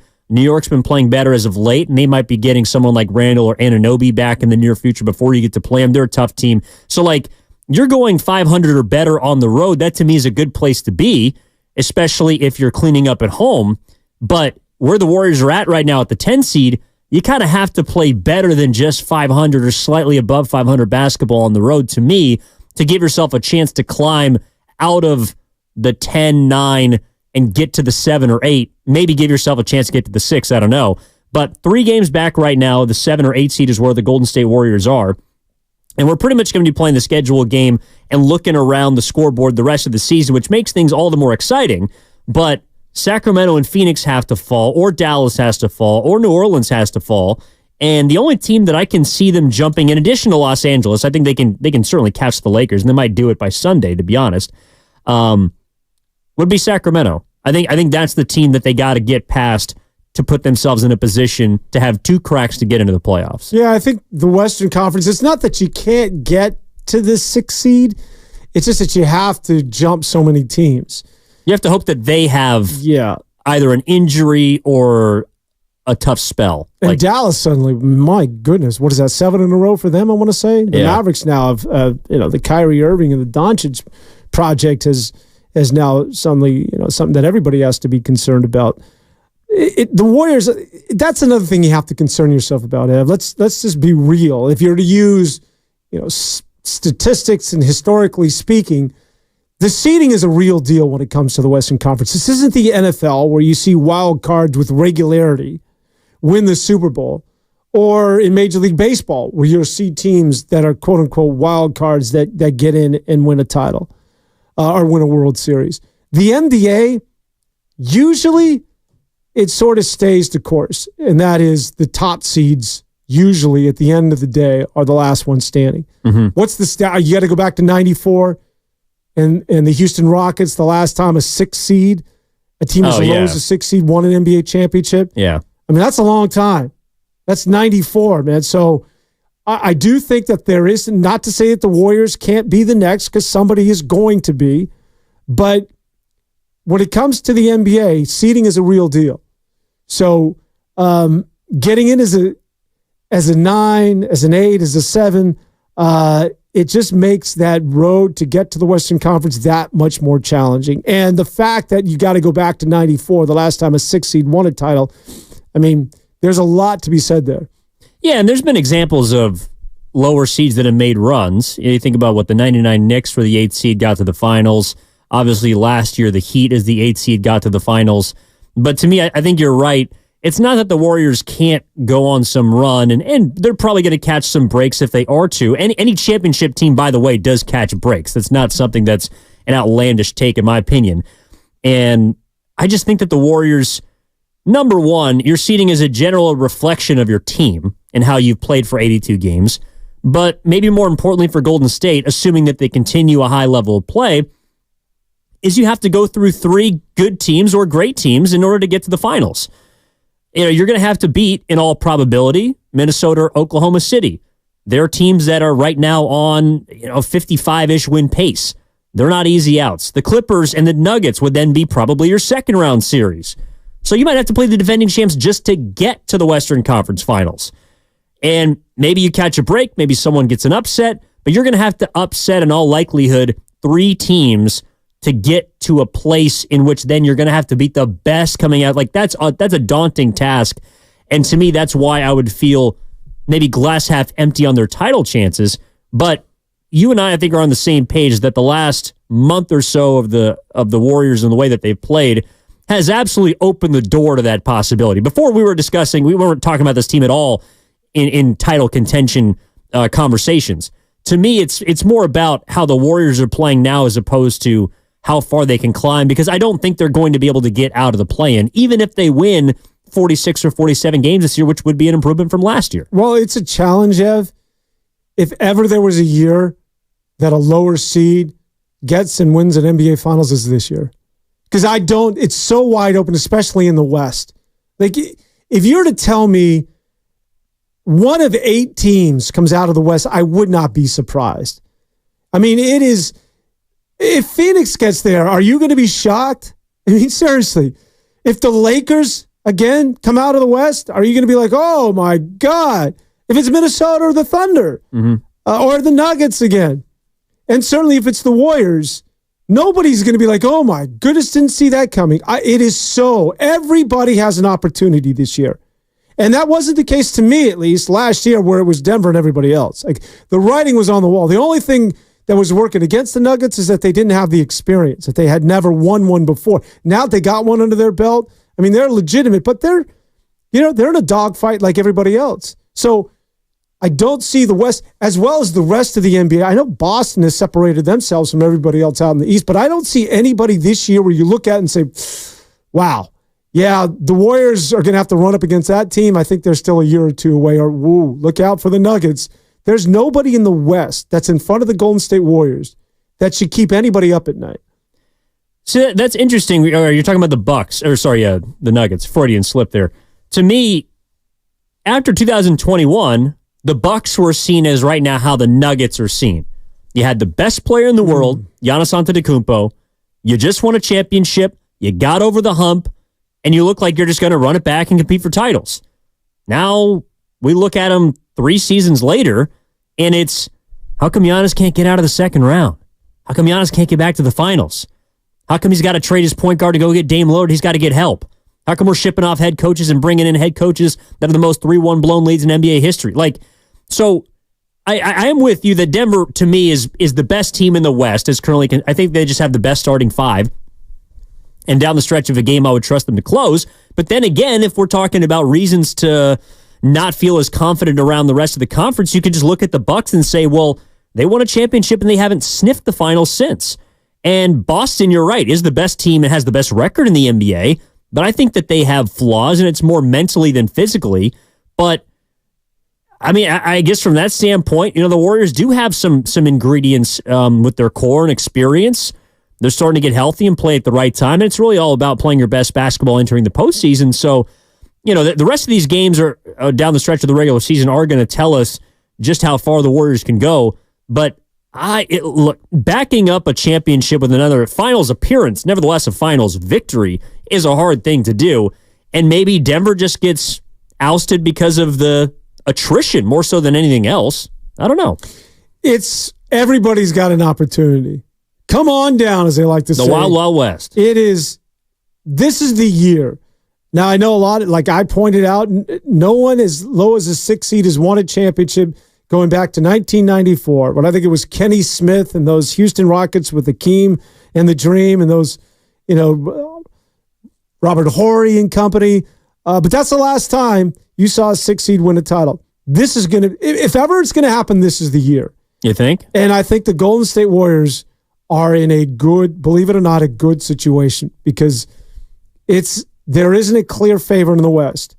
And I think, it's going to be a different way, though, that Golden State wins this thing. And, just to get back to sort of the X's and O's and Steve Kerr and the rotation and the youngsters, is that Steve Kerr is going to have to continue to entrust this youth movement.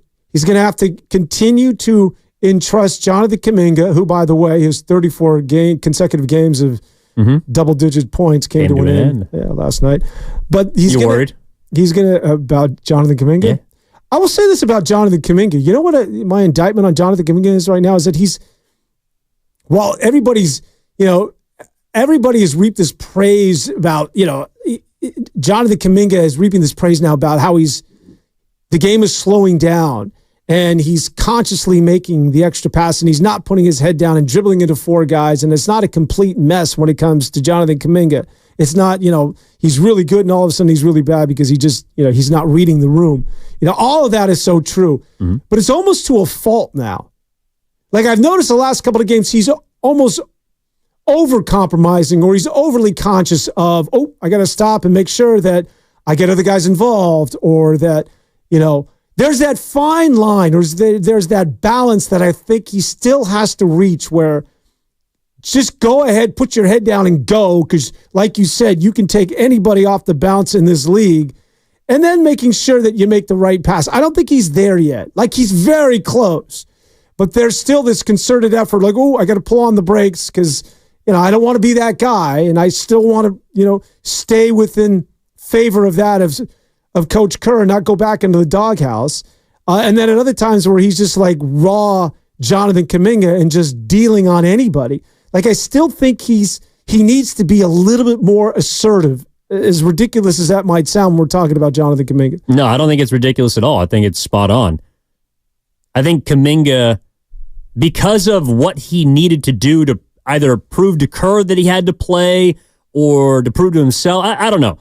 Like, I just felt like Kuminga, beyond, the Portland game where he's out of the rotation, came in, forced his way back, and then after Denver said he'd lost faith, or his camp said he'd lost faith in the head coach, and then now he's played a lot more. Like, I just think because of those circumstances, it was almost like he had his back up against the wall. And that's where we saw the dog that Jonathan Kuminga has been and shown himself to be on the floor. Like, he can be a dominant interior force when he's getting downhill, when he's playing with space, when he's playing with assertiveness, like you said.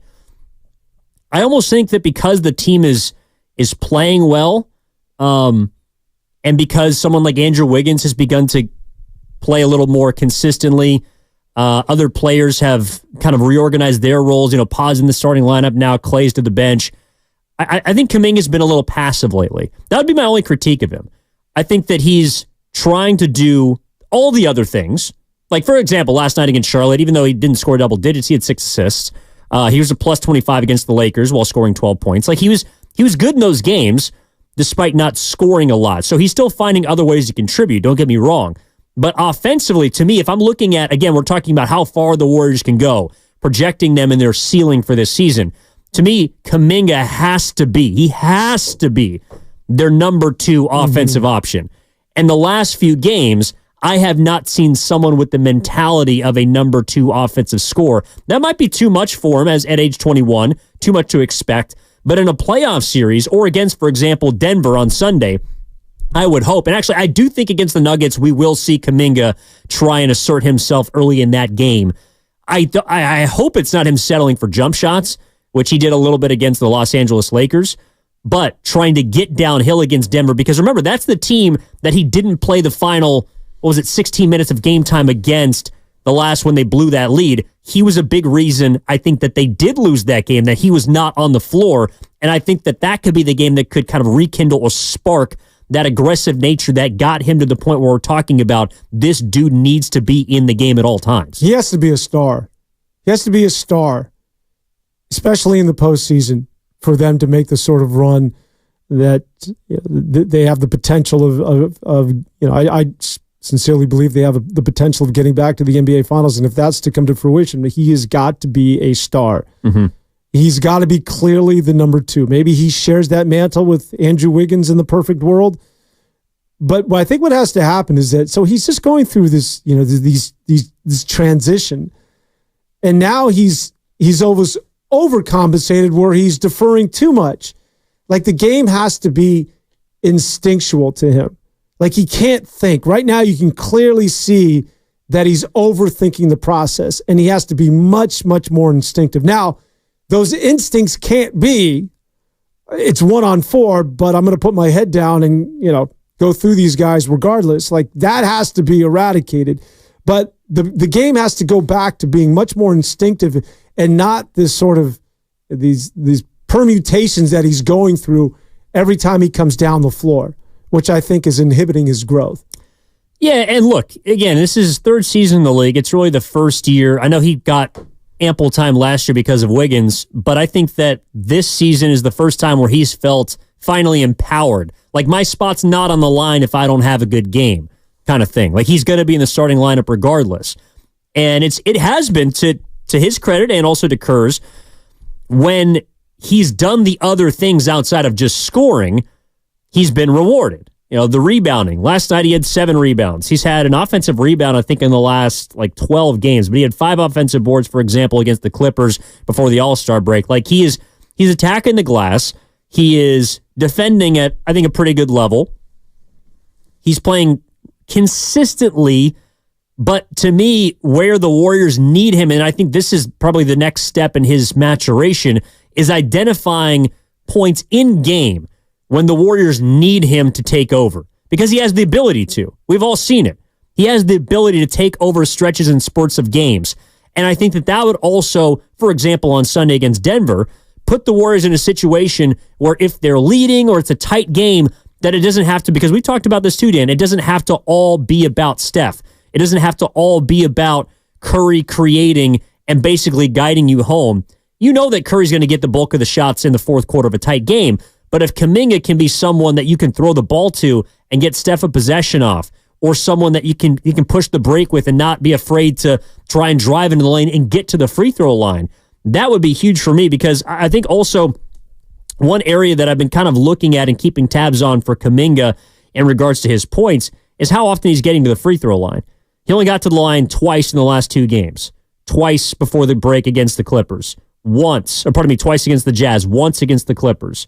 Like, Kuminga, I think, when his free throw attempts are, halfway to 10, like 4 or 5 per game, maybe 6, that's also an indication of how much he tries to get into the paint. And that's where he's been money this season.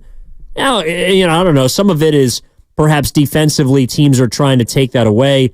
The scouting report is obviously out on him at this point. But I don't think that should dissuade him. And one thing that I actually really like from Kuminga against the Lakers, for example, he got a shot blocked 4 times in that game. And the last 2 times in the second half, he got the ball back and immediately went right into the paint. Went right back to trying to attack in the 10. That's the Kuminga that I want to see. That's the Kuminga that I think can open things up for the Warriors and generate easy baskets, and I think takes their offense to a different level.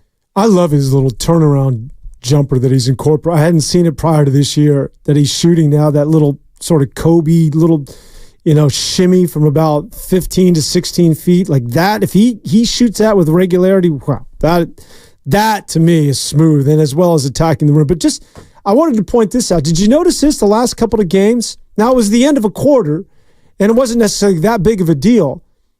And you're talking about the team is so Steph-centric that they deliberately, at the end of the quarter, designed plays for Kuminga.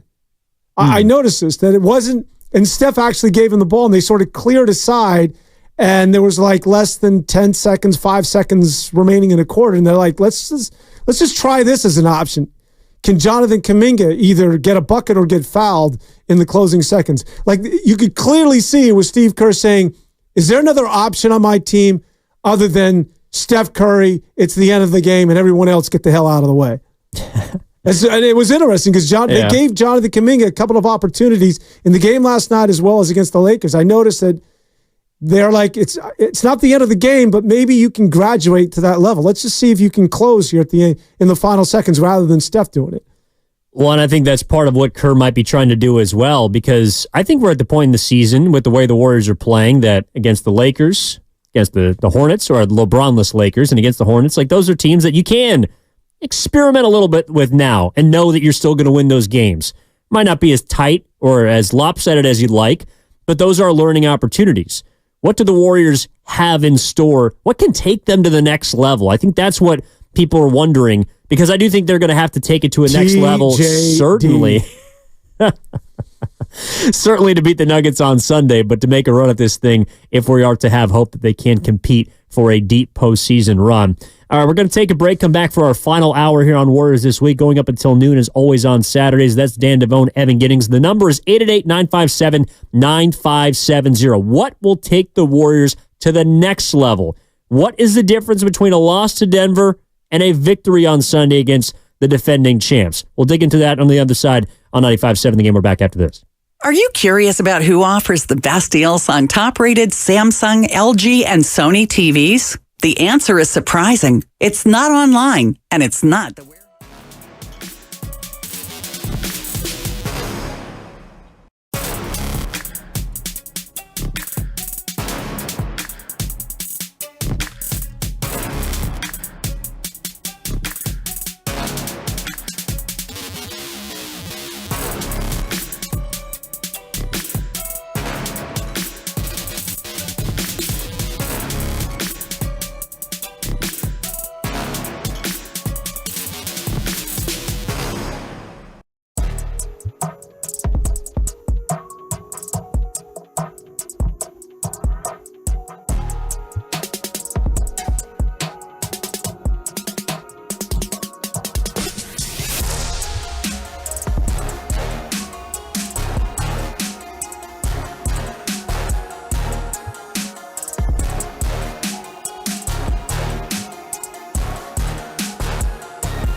Now back to Warriors This Week on 95.7 The Game.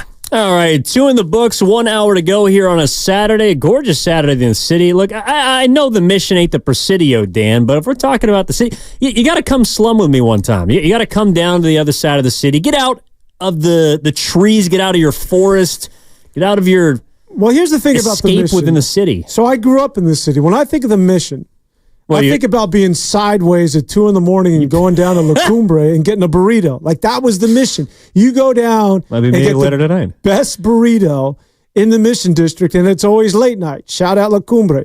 Now that it's sort of gentrified and got all you pretty boys running around that place, is it 17th Street or 16th now? I'm on 24th. No, but is it 16th? Oh, yeah, 16th is where all the action is. All sort of like, you got your smoothies and you're eating quinoa on 16th. Like that wasn't the case when I was a kid. So maybe I just don't recognize it anymore. But you mean they didn't have juice bars? No, up and down 16th Street? It was rice and beans, bro. It was the Mission District has changed in my lifetime. I don't recognize it anymore. But no, I'll give it it's a cool place. I did have a burrito last night. I don't mean to be disrespectful. Like, I grew up in the East Bay. I'm from the Bay Area.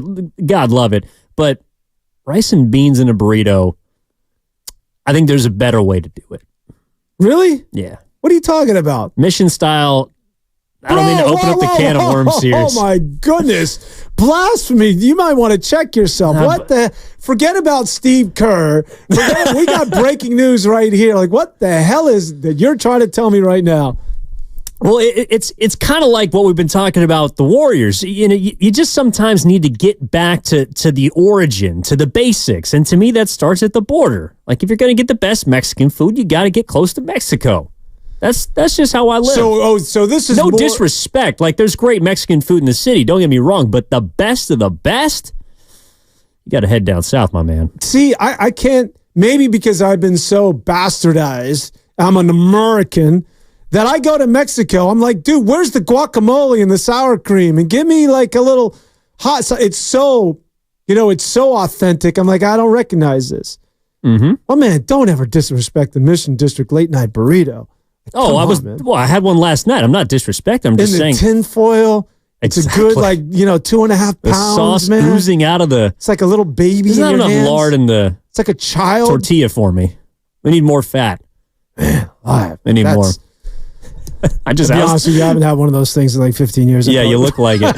Just ousted myself, be down at the Dolphin Club off his bike in just a minute. That's the other part of it, too. You're a fake biker. You're a fake cyclist. Totally. And cyclists... You need to go, like cyclists, you guys need to seriously get a life, man. Like, adhere to the rules on the road, man. I will never join that fraternity/sorority. No, but you do have a highlighter for a helmet. It'll be hard to miss you rolling down the street. Can I tell you why? Because I got to go through Chinatown and I got to go through North Beach, to get to where it is that I'm going. And let me tell you, it's pretty treacherous out there. Especially now we got the parade going on. It's the lunar parade that concludes today, by the way. You see the grandstands are out. Mm-hmm. So that was a full moon last night, right? Man, from some beautiful. It was real nice. Yeah. I was down in the South Bay. It was clear, stargazing. I do love astronomy, too, not going to lie. But what we're talking about here, of course, is the Golden State Warriors, who are fresh off of another victory last night against the Charlotte Hornets in a throwback fashion, 97-84 was the last time you saw a score like that. But let's get out to San Ramon. Talk to Ray, wants to get in on this Warriors talk. Ray, my man, kick us off for the final hour. What's up, man? What's going on? How you guys doing, man? Good morning. I really appreciate the enthusiasm. I feel like there's something brewing right now. The strength in numbers is in full effect right now. People are getting healthy at the right time. We're gelling. You guys are talking about keys to success on a major run. Obviously, elite defense. Take care of the ball. I feel like if Kerr obviously likes putting the ball in Pod's hands. You guys correct me if I'm wrong. But I feel like if we just, keep doing what we do and we have those elite wing defenders that can play, lockdown defense, which I know we can, we can go on a major run. The three teams that I kind of worry about in the West that might take us to 7 games is probably like OKC and maybe Dallas because they're kind of new and improved. But that's the only two teams I kind of worry about in the West. But yeah, tell me what you guys think. The only team you worried about is OKC. That's interesting. I feel like OKC would be the matchup in the first round that a lot of people would want due to inexperience. They're inexperienced, and you're right. But you know who scares me that I still don't think gets enough recognition is that SGA. It might be the most fluid, smoothest player the NBA's seen in a long, long time. And the other guy that you don't talk enough about is the kid from right up the road in Santa Clara, not named Pajemski, named Jalen Williams. Well, they got two of them. You're talking about the one from Santa Clara is if he's, I guess, a budding star, I think the dude's arrived. Like, he is a good basketball player. And then you throw Chet Holmgren into the mix and Lou Dort. They all defend. Josh Giddey. Like, they're deep. The only thing that they're much like that of the Golden State Warriors. Yeah, you got Chet Holmgren, but he doesn't necessarily like to mix it up. But they're challenged vertically. They don't do well in rebounding the basketball on either end. So that's a clear advantage, Golden State Warriors. Again, OKC, just like Minnesota, just like Dallas and Denver, and you pick one of 8, 9 teams, none of which, who knows on a 7-game series, but none of them should scare anybody in Dub Nation, including OKC. OKC shoots the hell out of the basketball. No doubt. They got 5 guys that can make threes on the floor seemingly at any time, and I don't know if they still have this stat, but it was like 40 games through the season, like they had 7 dudes shooting 40% or more from three-point range. Like, in fact, they're the only team that shot it better from three than the Warriors of the last 15 games. And high volume, too. Yeah. Yeah, so they chuck. That's a concern. But the Golden State Warriors, that's one of the few teams that they can say they're actually bigger than. I mean, they can. The one thing OKC cannot, there's a lot of one-and-done possessions. And so the Golden State Warriors have done a good job of rebounding the ball on both ends, and that's going to work at a clear advantage against Oklahoma City. Should that series ever come about? Well, I think that SGA is the difference maker for them. Like, you're talking about being able to close games, and he is one of the best, along with, of course, Steph Curry, who would be, I guess, the front runner for the Jerry West Award, the clutch player. Anyways, I think that OKC is a team that I wouldn't mind facing just because a lot of those guys, that'll be their first time in the playoffs. And I just feel like in comparison to the rest of the teams at the top, again, it's not to say that OKC is a bad team. Like, they're very good. And the Warriors have played them tough. They beat them on the road earlier in the year. They should have beat them at home, twice? And they've blown multiple double-digit leads to them. That's the team that I could see the Warriors being able to get over the hump against in the first round. The team that I feel like people aren't really talking about them much, and I think just they've been status quo at the top of the West this whole year, is Minnesota. That's the team I know that people think about Rudy Gobert and Karl Anthony Towns, and they associate them with softness, but that's not a team that I want to see because unlike the Oklahoma City Thunder, they defend, and they're long, and they're large, and those have been teams in recent memory that have given the Warriors trouble. The Clippers, I kind of think that they're going to run into the same problem they have the last few years, which is the only thing that's been stopping them is health. Yeah. I mean, they just tend to break down. So to me, Denver and Minnesota are the two teams that I wouldn't want to see in the first round. Yeah, Minnesota for some reason doesn't scare me. I know they play good defense, but do you really entrust Carl? You know what they are? They're sort of weird and immature when it comes to closing games. And when you get to the playoffs and things are accentuated, do you really trust Karl Anthony Towns making the right play? Rudy Gobert? But I trust Mike Conley. Conley is the one guy. And I trust Anthony Edwards. Well, Anthony Edwards, he still gets a little wide-eyed and sort of, he gets a little out of control. I'm talking about fourth quarter decision-making. Yeah. Like, I think there's a lot to be said about the experience that the Warriors have. And to me, the one team, it's not Minnesota, it's not OKC, it's not Dallas, who has won 7 in a row. The one team that the Golden State Warriors should be concerned about is the one they're going to see tomorrow. And that's the Denver Nuggets.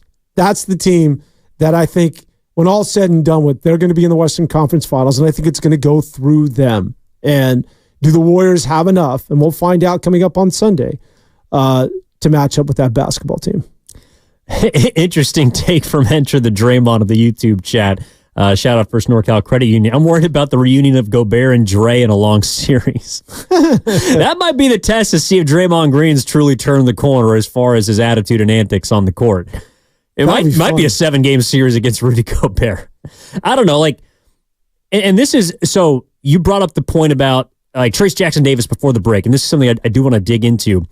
To me, someone like TJD in a playoff series, I don't know how much he can really help the Warriors, but what he can do to me, most importantly in the regular season, and really what I've been asking and hoping that a center or a 5 for the Golden State Warriors can do, is to just take some pressure off of Draymond when he doesn't have to play one of these bigger guys. Like Draymond is the best option against a Gobert or a Cat or a Jokic, which we'll see tomorrow, or Holmgren for OKC, Zubats for Clip. He's going to be playing against larger players in the playoffs. Everyone knows this. But how can you keep him fresh? Last night, in fact, the last 2 games, I loved the way that Draymond played. He was efficient, and he didn't play that many minutes.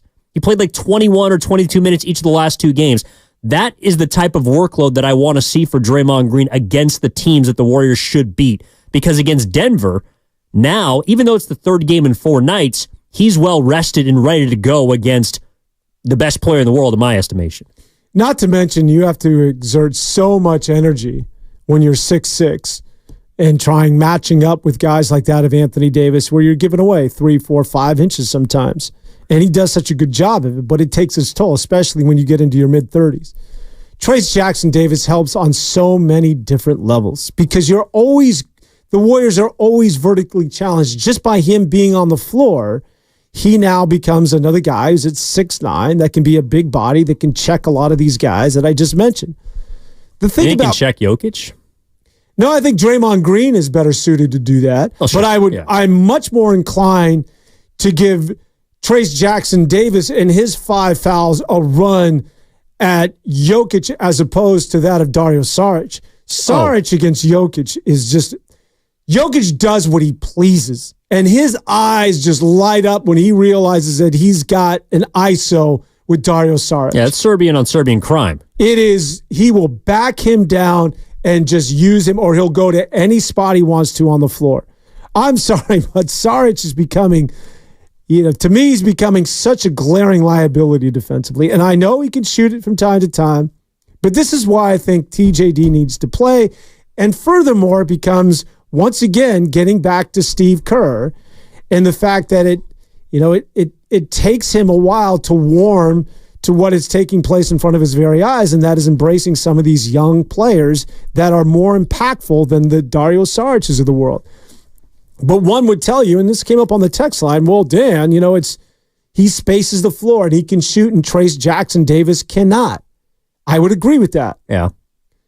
But there's 2 ways to carve this pig, man. This idea that, again, I gave you the Andy Reid comparison, that Andy Reid learned as a coach who was successful in the NFL for many years, especially in Philadelphia, goes to Kansas City and learns to do it a different way. And now he's extended his career and he's a legendary Hall of Fame coach.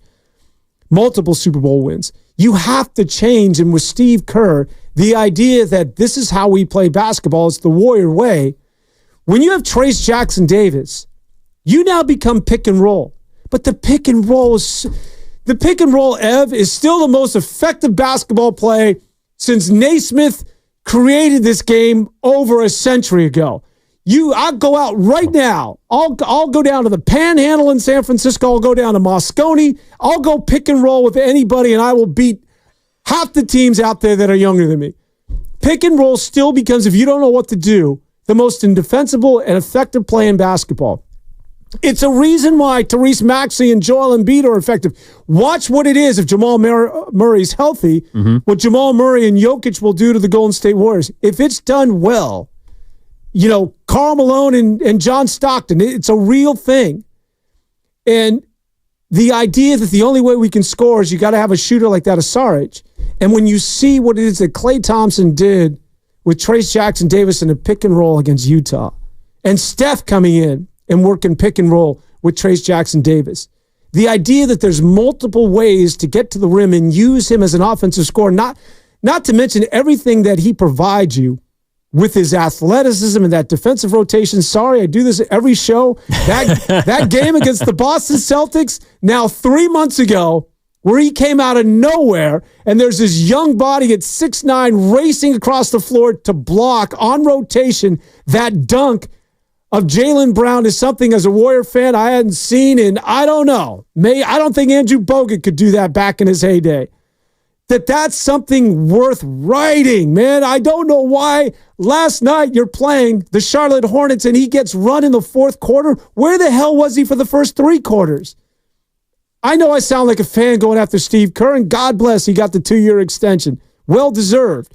But it still does not excuse you from not being able to recognize young players. And now, most notably, I'm all about Trayce Jackson-Davis replacing Dario Saric in the rotation. Your thoughts? Oh, well, he should replace Sarge. I think the conversation's about if should he replace Looney. But if Steve Kerr is Gordon Liu and enter the 36 chambers, he's going through all of these different chambers that he's got to knock down, and it has to do with, bringing the young guys along. And TJD is your 36th chamber, Dan. Like, that is the final test for Steve Kerr to see whether or not he's going to, become some sort of, I don't know, martial artist. Not the latest, it's just the most recent for me. I know. Well, look, and after this, let's say, all right, so TJD, let's say he gets 20 minutes a game for the next 20 games of the season. What's the next one going to be? Moody? Jerome Powell needs to get a little more run at the end of games, because I think he can do a good job shooting it and stretching the floor. Now, also, sidebar about your boy Naismith. The first game of basketball, I don't know why I was reading about this, was an absolute abomination.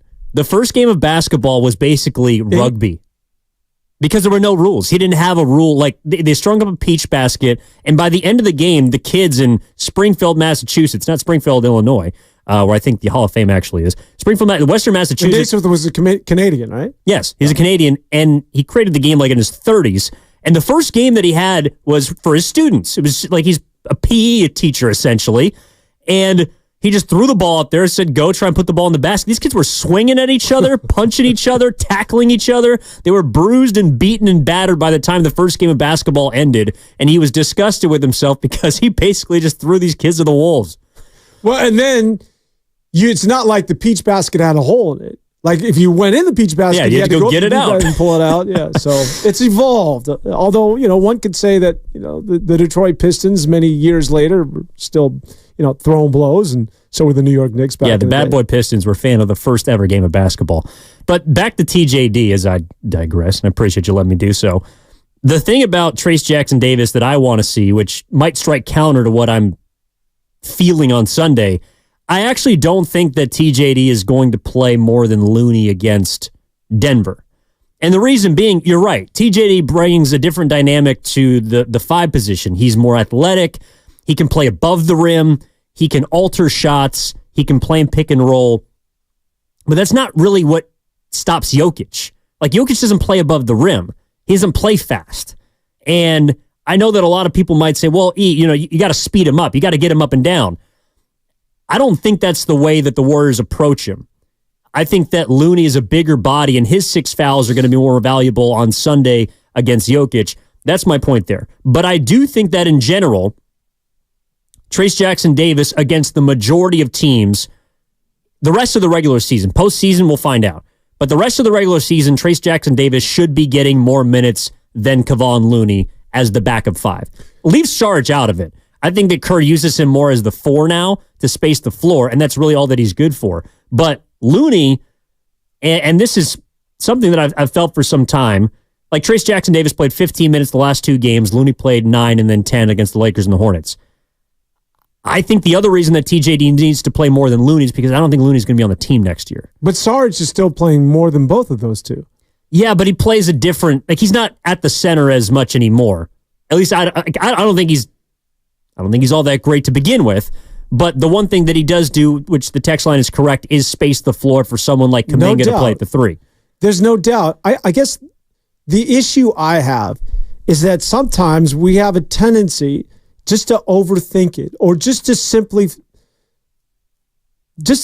just move pieces in accordingly. Like, he spaces the floor, And so that's what you need to do in order to free up Kuminga. End of story. Listen, it doesn't make a lot of sense if I was to tell you in the beginning of the year that Podziemski should start in front of Klay Thompson.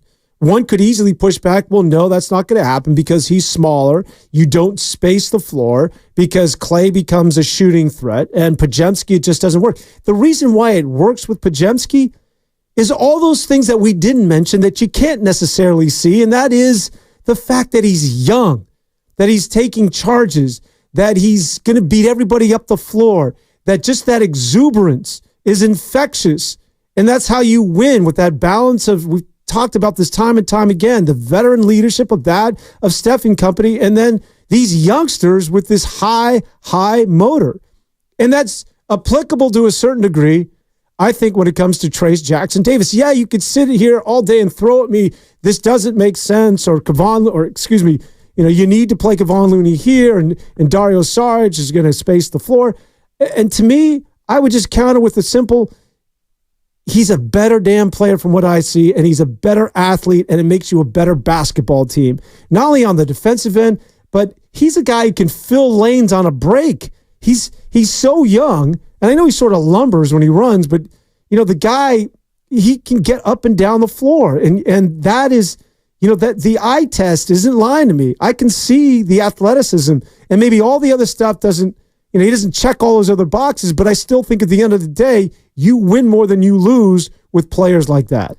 I also think he's someone that's a floor player, meaning you know exactly what you're going to get from him because he's played so much basketball already in his life. Like he turned 24. We were talking about this during the break.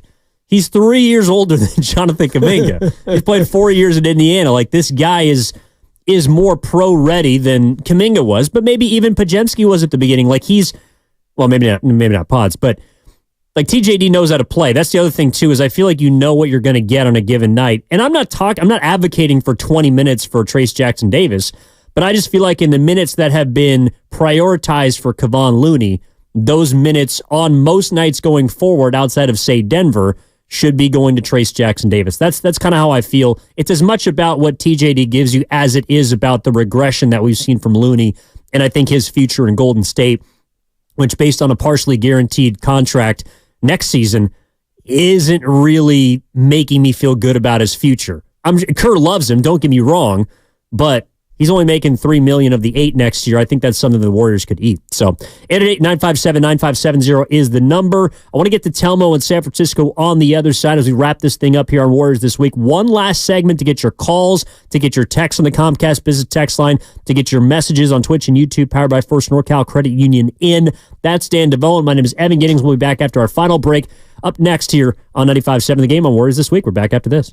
Are you curious about who offers the best deals on top-rated Samsung, LG, and Sony TVs? The answer is surprising. It's not online.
Warriors This Week continues on 95.7 The Game. Yeah, a lot to clean up here. As always on Warriors This Week. Evan Giddings, Dan Devone. Look, I know Sarge isn't Serbian. It was for the bit. He's Croatian. Jokic is Serbian, though. That's a fact. Also, like you were talking about, well, your theme song. Speaking of international stories, your theme song at a club in Dubai. Like Dan Devone is Mr. Worldwide. I don't think that people understand just how tapped in this man is on not just on domestic soil, but also around the world. Yeah, I'm trying to look it up. What they call that big bottle of a champagne. Yeah, if anybody knows what a 5-foot bottle of champagne looks like, or what is it? Magnum. It's called. That's what I'm thinking of. Magnum? Yeah, isn't that what they call them? The Magnum, I believe. The Magnum really bottles? huge, Ken knows. See, yeah, he's been to cooler clubs than I have. So the in Dubai, where there's obviously a lot of money, right? A lot of oil money. I mean, it is, especially over the last 10 years. I mean, we're talking Saudi money, right? And so there was this club where every time somebody would order a Magnum of champagne, which went for $5,000, they would play the Rocky theme music. And so the waitresses would run through the restaurant / bar with this Magnum of champagne on sort of a stretcher, sort of over their shoulders, and they would run to the table. And just to let you know the sort of money that was being thrown around this bar in Dubai, the Rocky theme music was going off, seriously, like every 2 minutes. It was Sylvester Stallone. So they've got, money to burn out there. That's the way they roll out in Dubai. Yes, they do. How we roll here in the Bay on Warriors This Week, well, that's always still up in the air. I feel like it fluctuates every single week, whether we feel like high rollers, because the Warriors, of course, playing a lot better as of late. Sometimes we're down to the dumps. We're always trying to keep the glass half full, but sometimes it feels like it's half empty. Right now, the glass for the Warriors, I know it's always works. Like they're the 10 seed. They're 3 games back of the 7 seed, but they won 10 of 12, which hasn't happened since the 2022 season. They have certainly turned the corner. Steve Kerr just got a contract extension. Joe Lacob said there's no going back. Everything seems to be aligned outside of, I guess, Klay Thompson and his contract, though I think that's going to correct itself in the near future this offseason. And now it's all about how far the Warriors can go. I think that's where people's minds are kind of moving towards. And tomorrow night is a great test against the Denver Nuggets because they have not beaten them so far this season. Should have beat them the last time they faced them, but they did not. And now it's about can you grab one from the defending champs? Can you get 3 in a row heading into the 4-game road trip? Can you position yourself to potentially jump the Lakers, who also play tomorrow? And that's kind of where we're at. Like this, everything is in front of the Golden State Warriors, and that's what I love about doing the show with you, Dan. We're talking about what's ahead as opposed to reflecting on all the things that have led to this point primarily. Because again, like this season has been such a roller coaster of, it felt like a lot of down, but now they're finally on top. And this is from the 510. We're talking about Trace Jackson Davis, for example, before the break. A few weeks ago, I recommended Pods, Wiggs, Green, TJD, and Curry's the Warriors starting 5. This lineup brings more athleticism and allows TJD to be a rim runner, can also protect the rim, which has been an issue for the Warriors in the West. And it's not so much about Trace Jackson Davis, Dan, but when you look at this team outside of Chris Paul, and I guess GP2's been hurt as well, this is a roster that I do feel confident in unlocking even another level of play. Like, I don't think that this is the best that the Warriors can be.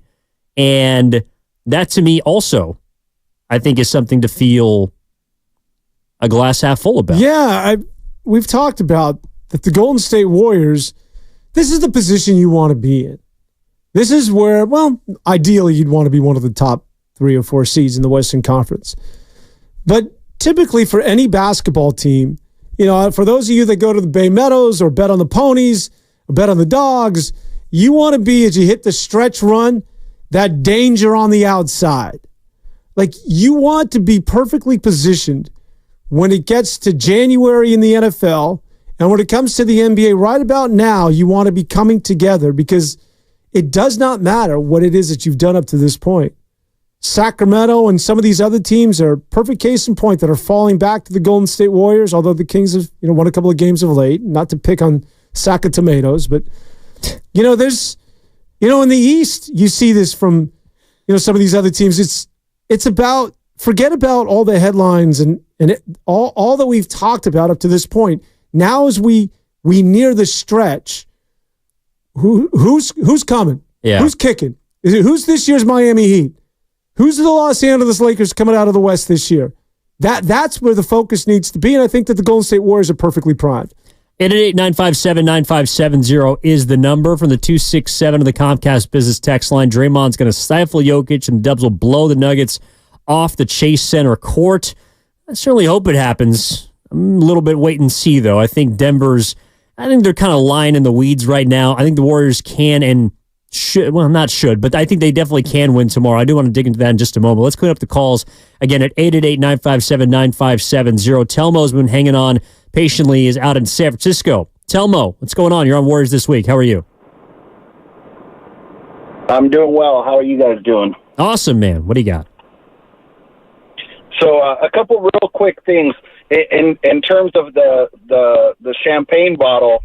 The Magnum is 1.5 liter, but the big boy of them all is a 15-liter bottle called a Nebuchadnezzar, and that's the equivalent of 20 regular champagne bottles. And in terms of the burritos, the middle ground for you guys is a place called El Chorrito in Salinas. They make the tortillas fresh in-house. The burritos are a little bit smaller. They're like $5 each, and they're a bunch of meat with just the slightest amount of beans and rice in it, and it's perfect. But back to basketball. Wait, Telmo, hold on. Don't go anywhere. Yeah, better be careful, Telmo. El Chorrito, that's not a chain, is it? There's a couple of them. They just opened a second one in Monterey recently. It's called El Chorrito. Oh, Chorrito. Yeah, I think I've had it. Charr. Oh, it's amazing. If you're ever driving like on the 101 past Salinas, it's worth a detour because they make their own tortillas in house. They have a bunch of meats. They're literally incredible. You're right. I've been to this place. You are spot on. That is a bomb-ass burrito spot. So listen, Telmo. I learned from because you just did Jackson Davis. Well, hold on. Go ahead. hold on. Just simply because you passed the burrito test with a good stick with chorrito, you may continue. Go ahead. Thank you so much. But real quick, I learned from a friend that you buy like 10 or 12 of them, you eat 2, and you throw the others in the freezer. They heat up really well. Oh. Anyways, I digress.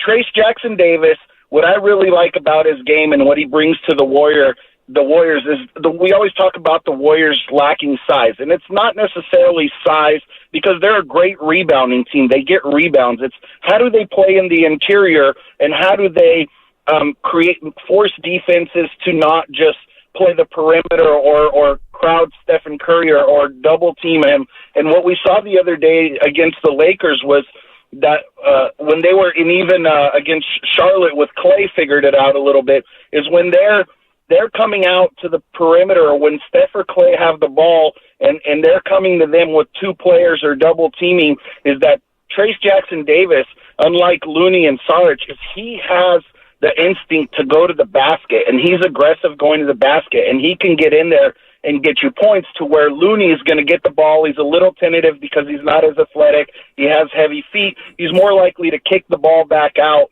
as to where TJD, and I think it's very important for the Warriors to have that, and Kuminga gives you that athleticism, driving to the hole, but just being near the basket, under the basket, and being aggressive getting the ball up there. Trace Jackson Davis gives you a lot of options on offense, on versatility of how defenses play against you, to have somebody else that can create buckets and get you points, as to where, like in the past, we've seen that Warriors can be a little bit limited on that if Steph's off or Clay's off or some of if it's an off shooting night, it gives you another option to get points in the paint. Hell yeah, Telmo. Call of the day. Seriously. Which part? I learned about the Nebuchadnezzar for the first time in my life outside of Star Trek. Well, freezing the burritos is why it was the call of the day. No. Nebuchadnezzar. TJD, yeah. He's right on, Telmo. Hell yes. He's the only guy that he's not flaring out to the 3-point line. He's linear. He's going to the hoop. And when you double team, or if you guess wrong on that pick and roll, he's going to make you pay. The issue with the Warriors is that they have played basketball so differently for so long because they haven't had anybody who's equipped to properly execute the pick and roll like that of a Trace Jackson Davis, that when you think of pick and roll, typically with the Golden State Warriors and the Splash Brothers, that the pick and roll is to set the screen so that you're freeing either Clay or Steph for a jump shot or for a three-pointer. Nobody's thinking about the guy rolling to the hoop. Like, fundamentally, you're not trained to think, oh, I got a diver. I got somebody going to the rim. Like, there's another option. This team is so uber focused on shooting and addressing the three-point line that now you have another option in what, again, is the most effective and oldest play in basketball that I want to see it utilized so. I hate when people say, what I want to forget about me, just what I think could be utilized to help balance all that out is a pick and roll and using the diver, and more importantly, and more specifically, Trace Jackson Davis giving you another option to score the basketball.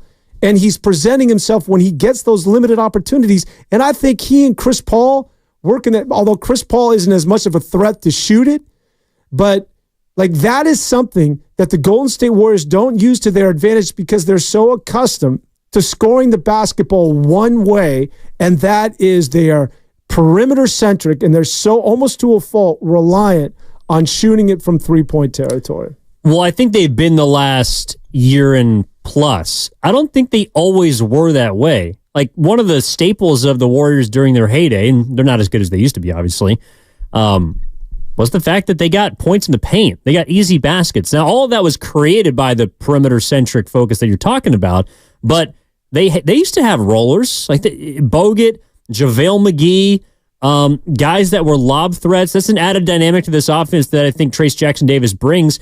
And that's really, for the bench, to me, it's important because, again, the goal of the bench is not always to increase the lead. It's just to keep it. Like, your starters are the ones that either get you the lead or help you fall behind, but like the bench is complementary. If Trace Jackson Davis, like against the Lakers, can go on a personal 13-0 run or can steal you a few possessions, those are valuable. So from that perspective, I think you're correct. You know, to me, Trace Jackson Davis is someone that I think with Curry, Paul, and then apparently Klay Thompson, like anybody who's got gravity or that is a threat to shoot, namely Steph and Klay, he's a perfect pick-and-roll partner for because you have to respect the jump shot. Even if Klay's only shooting, I think, 37% from three this season, and he's not as efficient as he used to be, you still have to respect his jump shot. And so when TJD rolls to the rim, then at the very least, you can get him the ball. That forces rotations. You can kick it out. You can swing the ball, or you can finish at the rim, and he can finish higher than, say, Looney or Saric. So, you know, I do think it's valuable in those 10 to 15-minute spurts because it also takes some pressure off of Draymond Green. So I think it's beneficial not just for the offense. I do wonder defensively how TJD matches up with kind of the bigger boys in the Western Conference. I don't know if he does well, and that's why I think that Looney tomorrow is going to get the second crack behind Dre. But at the same time, it's like, maybe you could try and put a little bit of pressure on Jokic with someone like Trace Jackson Davis. You can try and put pressure on opposing defenses if they go small to force them to rotate, and that will also open up threes around the outside. So, you know, I think there's certainly a spot for him. I also don't think it's like his role is growing. It's not as if he's just not playing at all right now and the Warriors are just not utilizing him whatsoever. Like he's showing us that he can be valuable. You know, you talked about his age. And I don't think that was by accident. I think actually it was done by design by Dunleavy as well as the rest of the Golden State Warriors. In that after going after Weissman, Kuminga, Moody, basically teenagers.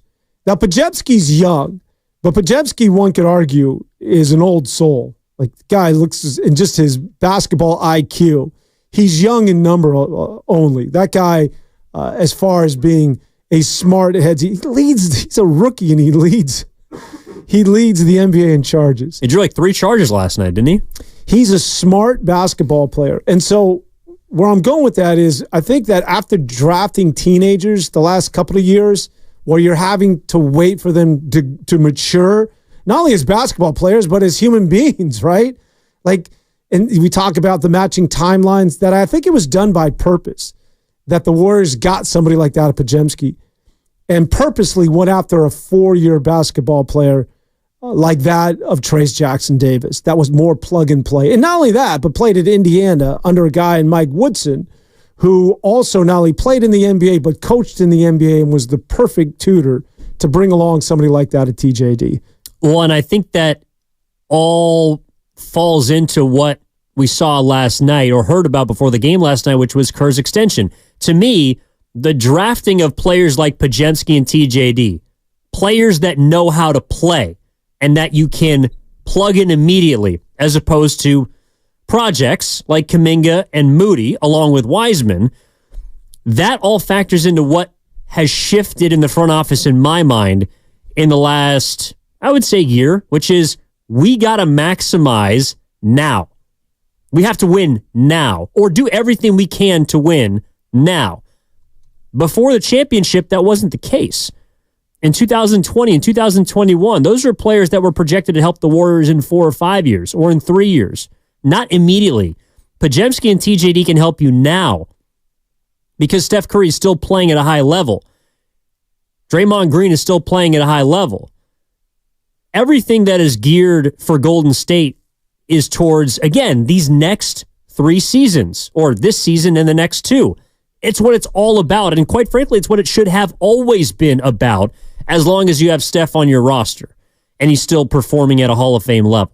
So I think you're right. I think that there's been a shift in the approach, and players like Podziemski and TJD, like I didn't think Pods would be as far as along as he is right now, but you're right. The characteristics of those two players are drastically different from the characteristics of Kuminga, Moody, and Wiseman, even though someone like Kuminga has now come along and blossomed into a great addition to this team. And you mentioned Steve Kerr. Maybe we end things with sort of it's not necessarily breaking news, but the news of the day. That, of course, is Steve Kerr re-upping for 2 more years. It kicks in next year. He becomes the highest paid coach at $17.5 per, a $35 million deal. Is that there is now a line in the sand. Like, we now have a structure in place that it's 2 years. It's not the last dance, but you can clearly see that there is now officially a finish line. For me, it is sort of emblematic of the end of this run. Like, we just got a 2-year window. Draymond, whose deal will be up in 2 years, he has an option on that last year, but contractually he's up in 2 years. Steph is up in 2 years. Klay, if he comes back, has to be relegated, which is why I think him going to the bench was so significant. You can bring him back, but now he's under the understanding that, listen, you're going to come back, but you're going to be more of a role player as a bench player. And as a bench player, we can't pay you $30 million or even $25 million. You got to come in at somewhere between 18 to 20. 20, and then if he's to say, well, no, I'm Klay Thompson, well, look at your role. And it's not your projected role, but the role that you've been playing over the last couple of months of the season. That aside, that there is now a template in place for the Golden State Warriors. And I think you summarized it perfectly, Ev, that you got 3 shots, right? It's like being at the Sonoma County Fair, you know? You got 3 opportunities to win that big overstuffed doll for your girlfriend. With less wine. Yeah. There you go, man. It's 3 opportunities, 3 shots at a title with this dynastic run. And then when it's over, I think Steve Kerr walks off to the sunset. I don't know what happens to Draymond. Steph is going to continue to play basketball. But this run as we know it comes to an end after 2 more years. Let's get out to Foster City, bring on our final caller of the morning. Our guy, Pat. Pat, how are you? You're on Warriors This Week. What's up? Good. Thanks for taking the call. Yeah, you were touching on the draft choices and stuff, and you know, I'm a huge Warrior fan. Been season ticket holder for like 30 years, going way back. But you know, they've definitely got better and better this year. But I think, you know, Dunleavy really deserves probably more credit than he's getting, because, you know, think about the 2 draft choices we got this year and what they're doing as rookies. And you think about the draft choices we've had over the prior 3 years. What if we had 1 or 2 guys like these guys 3 years ago and 2 years ago and 1 year ago, where we'd be now? Instead of, you know, now where Moody's coming along after 3 years, but he's still not where Podziemski is this year, in my estimation. And, You know, Kuminga's coming along, but it's taken 3 years, we'd be that much better, I think. So I think our draft choices have not been that great, and I think Dunleavy's gets a lot of credit, I think, for what he's done with these draft picks. They've been phenomenal to be contributing like this in the rookie year.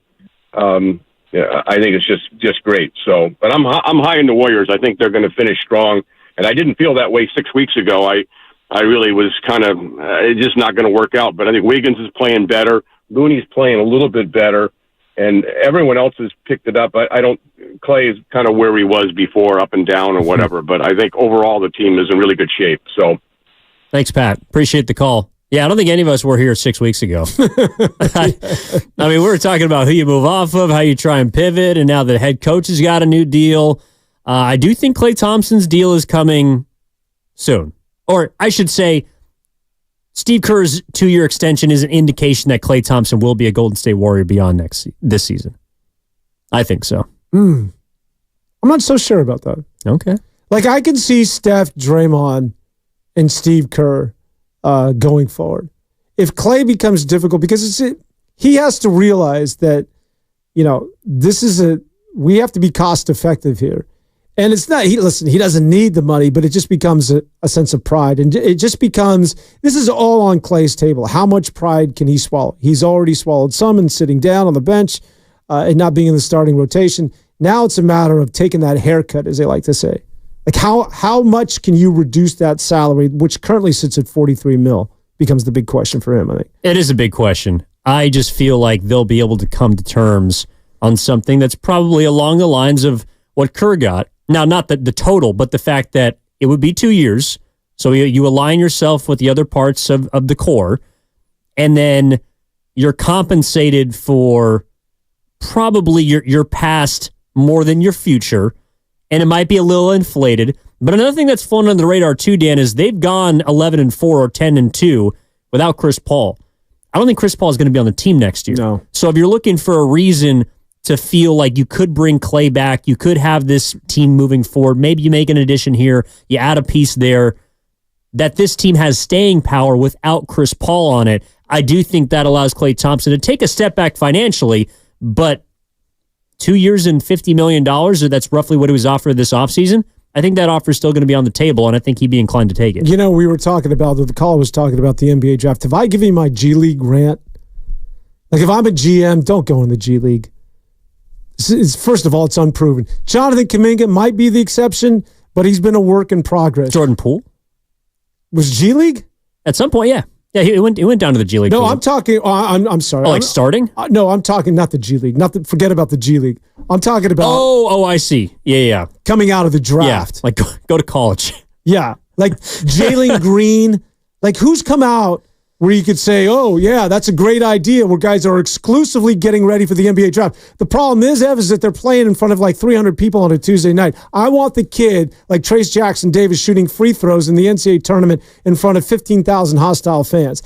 Those players have yet to prove to me, and Jalen Green, all these high draft picks, that I ain't going in that direction if I'm a GM. That's true. And look, if the Warriors had drafted pro-ready players, I'm not sure they'd necessarily be further along, because let's say it looks like you hit on Kuminga. Imagine what Kuminga is going to be in 2 years or 4 years when he's 25. That is, of course, the risk-reward of taking a project early in the first round as opposed to taking someone in the middle to late rounds like Pajemski, like TJD, more pro-ready players. I would say the Warriors have found a nice balance in that approach. You missed on Wiseman. You might have missed on Moody, but you certainly hit on Kuminga. You hit on Pajemski. You hit on Trace Jackson Davis. And they got another second-round pick for this upcoming year they might be able to hit on as well. So, look, all this is very interesting as we wind things down here, as always, on the Warriors this week. I'm looking forward to Sunday, Dan. You think they win against Denver? Yes, I do. I think they win that game. Not only, and unlike the previous games, I think they win that game convincingly. Interesting. I think they beat Denver, and I think they need to beat Denver. If we're going to take them seriously as a title team or a contention team, they got to beat Denver tomorrow. Is Jamal Murray going? Do you know? Game time decision? Well, the thing is, like, they beat Portland and Washington their first two games out of the All-Star break. Like, they haven't been tested whatsoever. So if Murray was out, it might have just been precautionary. Okay. Or just getting ready for this game. Exactly. Yeah. Warriors should be ready for this game. Again, that's at 4 o'clock. Interesting hour before the typical 5 o'clock primetime tip. It'll be at 4 o'clock. Warriors live right here at 3 o'clock. And then, of course, our pregame network coverage at 3:30 with Tim Roy. He'll be on the call with Tom Tobert at 4 o'clock. All right here on 95.7 The Game. As we sign off, big thank you to everyone that called in today, that texted in, chimed in on our YouTube and Twitch chats. That is Dan Devone. Big thank you to our men behind the glass, Ken Luttrell, Mark Grandy is always holding it down here for 95.7 The Game. My name is Evan Giddings saying so long. We'll talk to you same place, same time next week, Saturday. Warriors this week. It's been fun. We'll talk to you next time. Enjoy the rest of your weekend. So, how's your research going? Surprising. After I figured out the top-rated TVs in our price range, I went shopping for deals. And who's the best? It wasn't the internet, and it wasn't...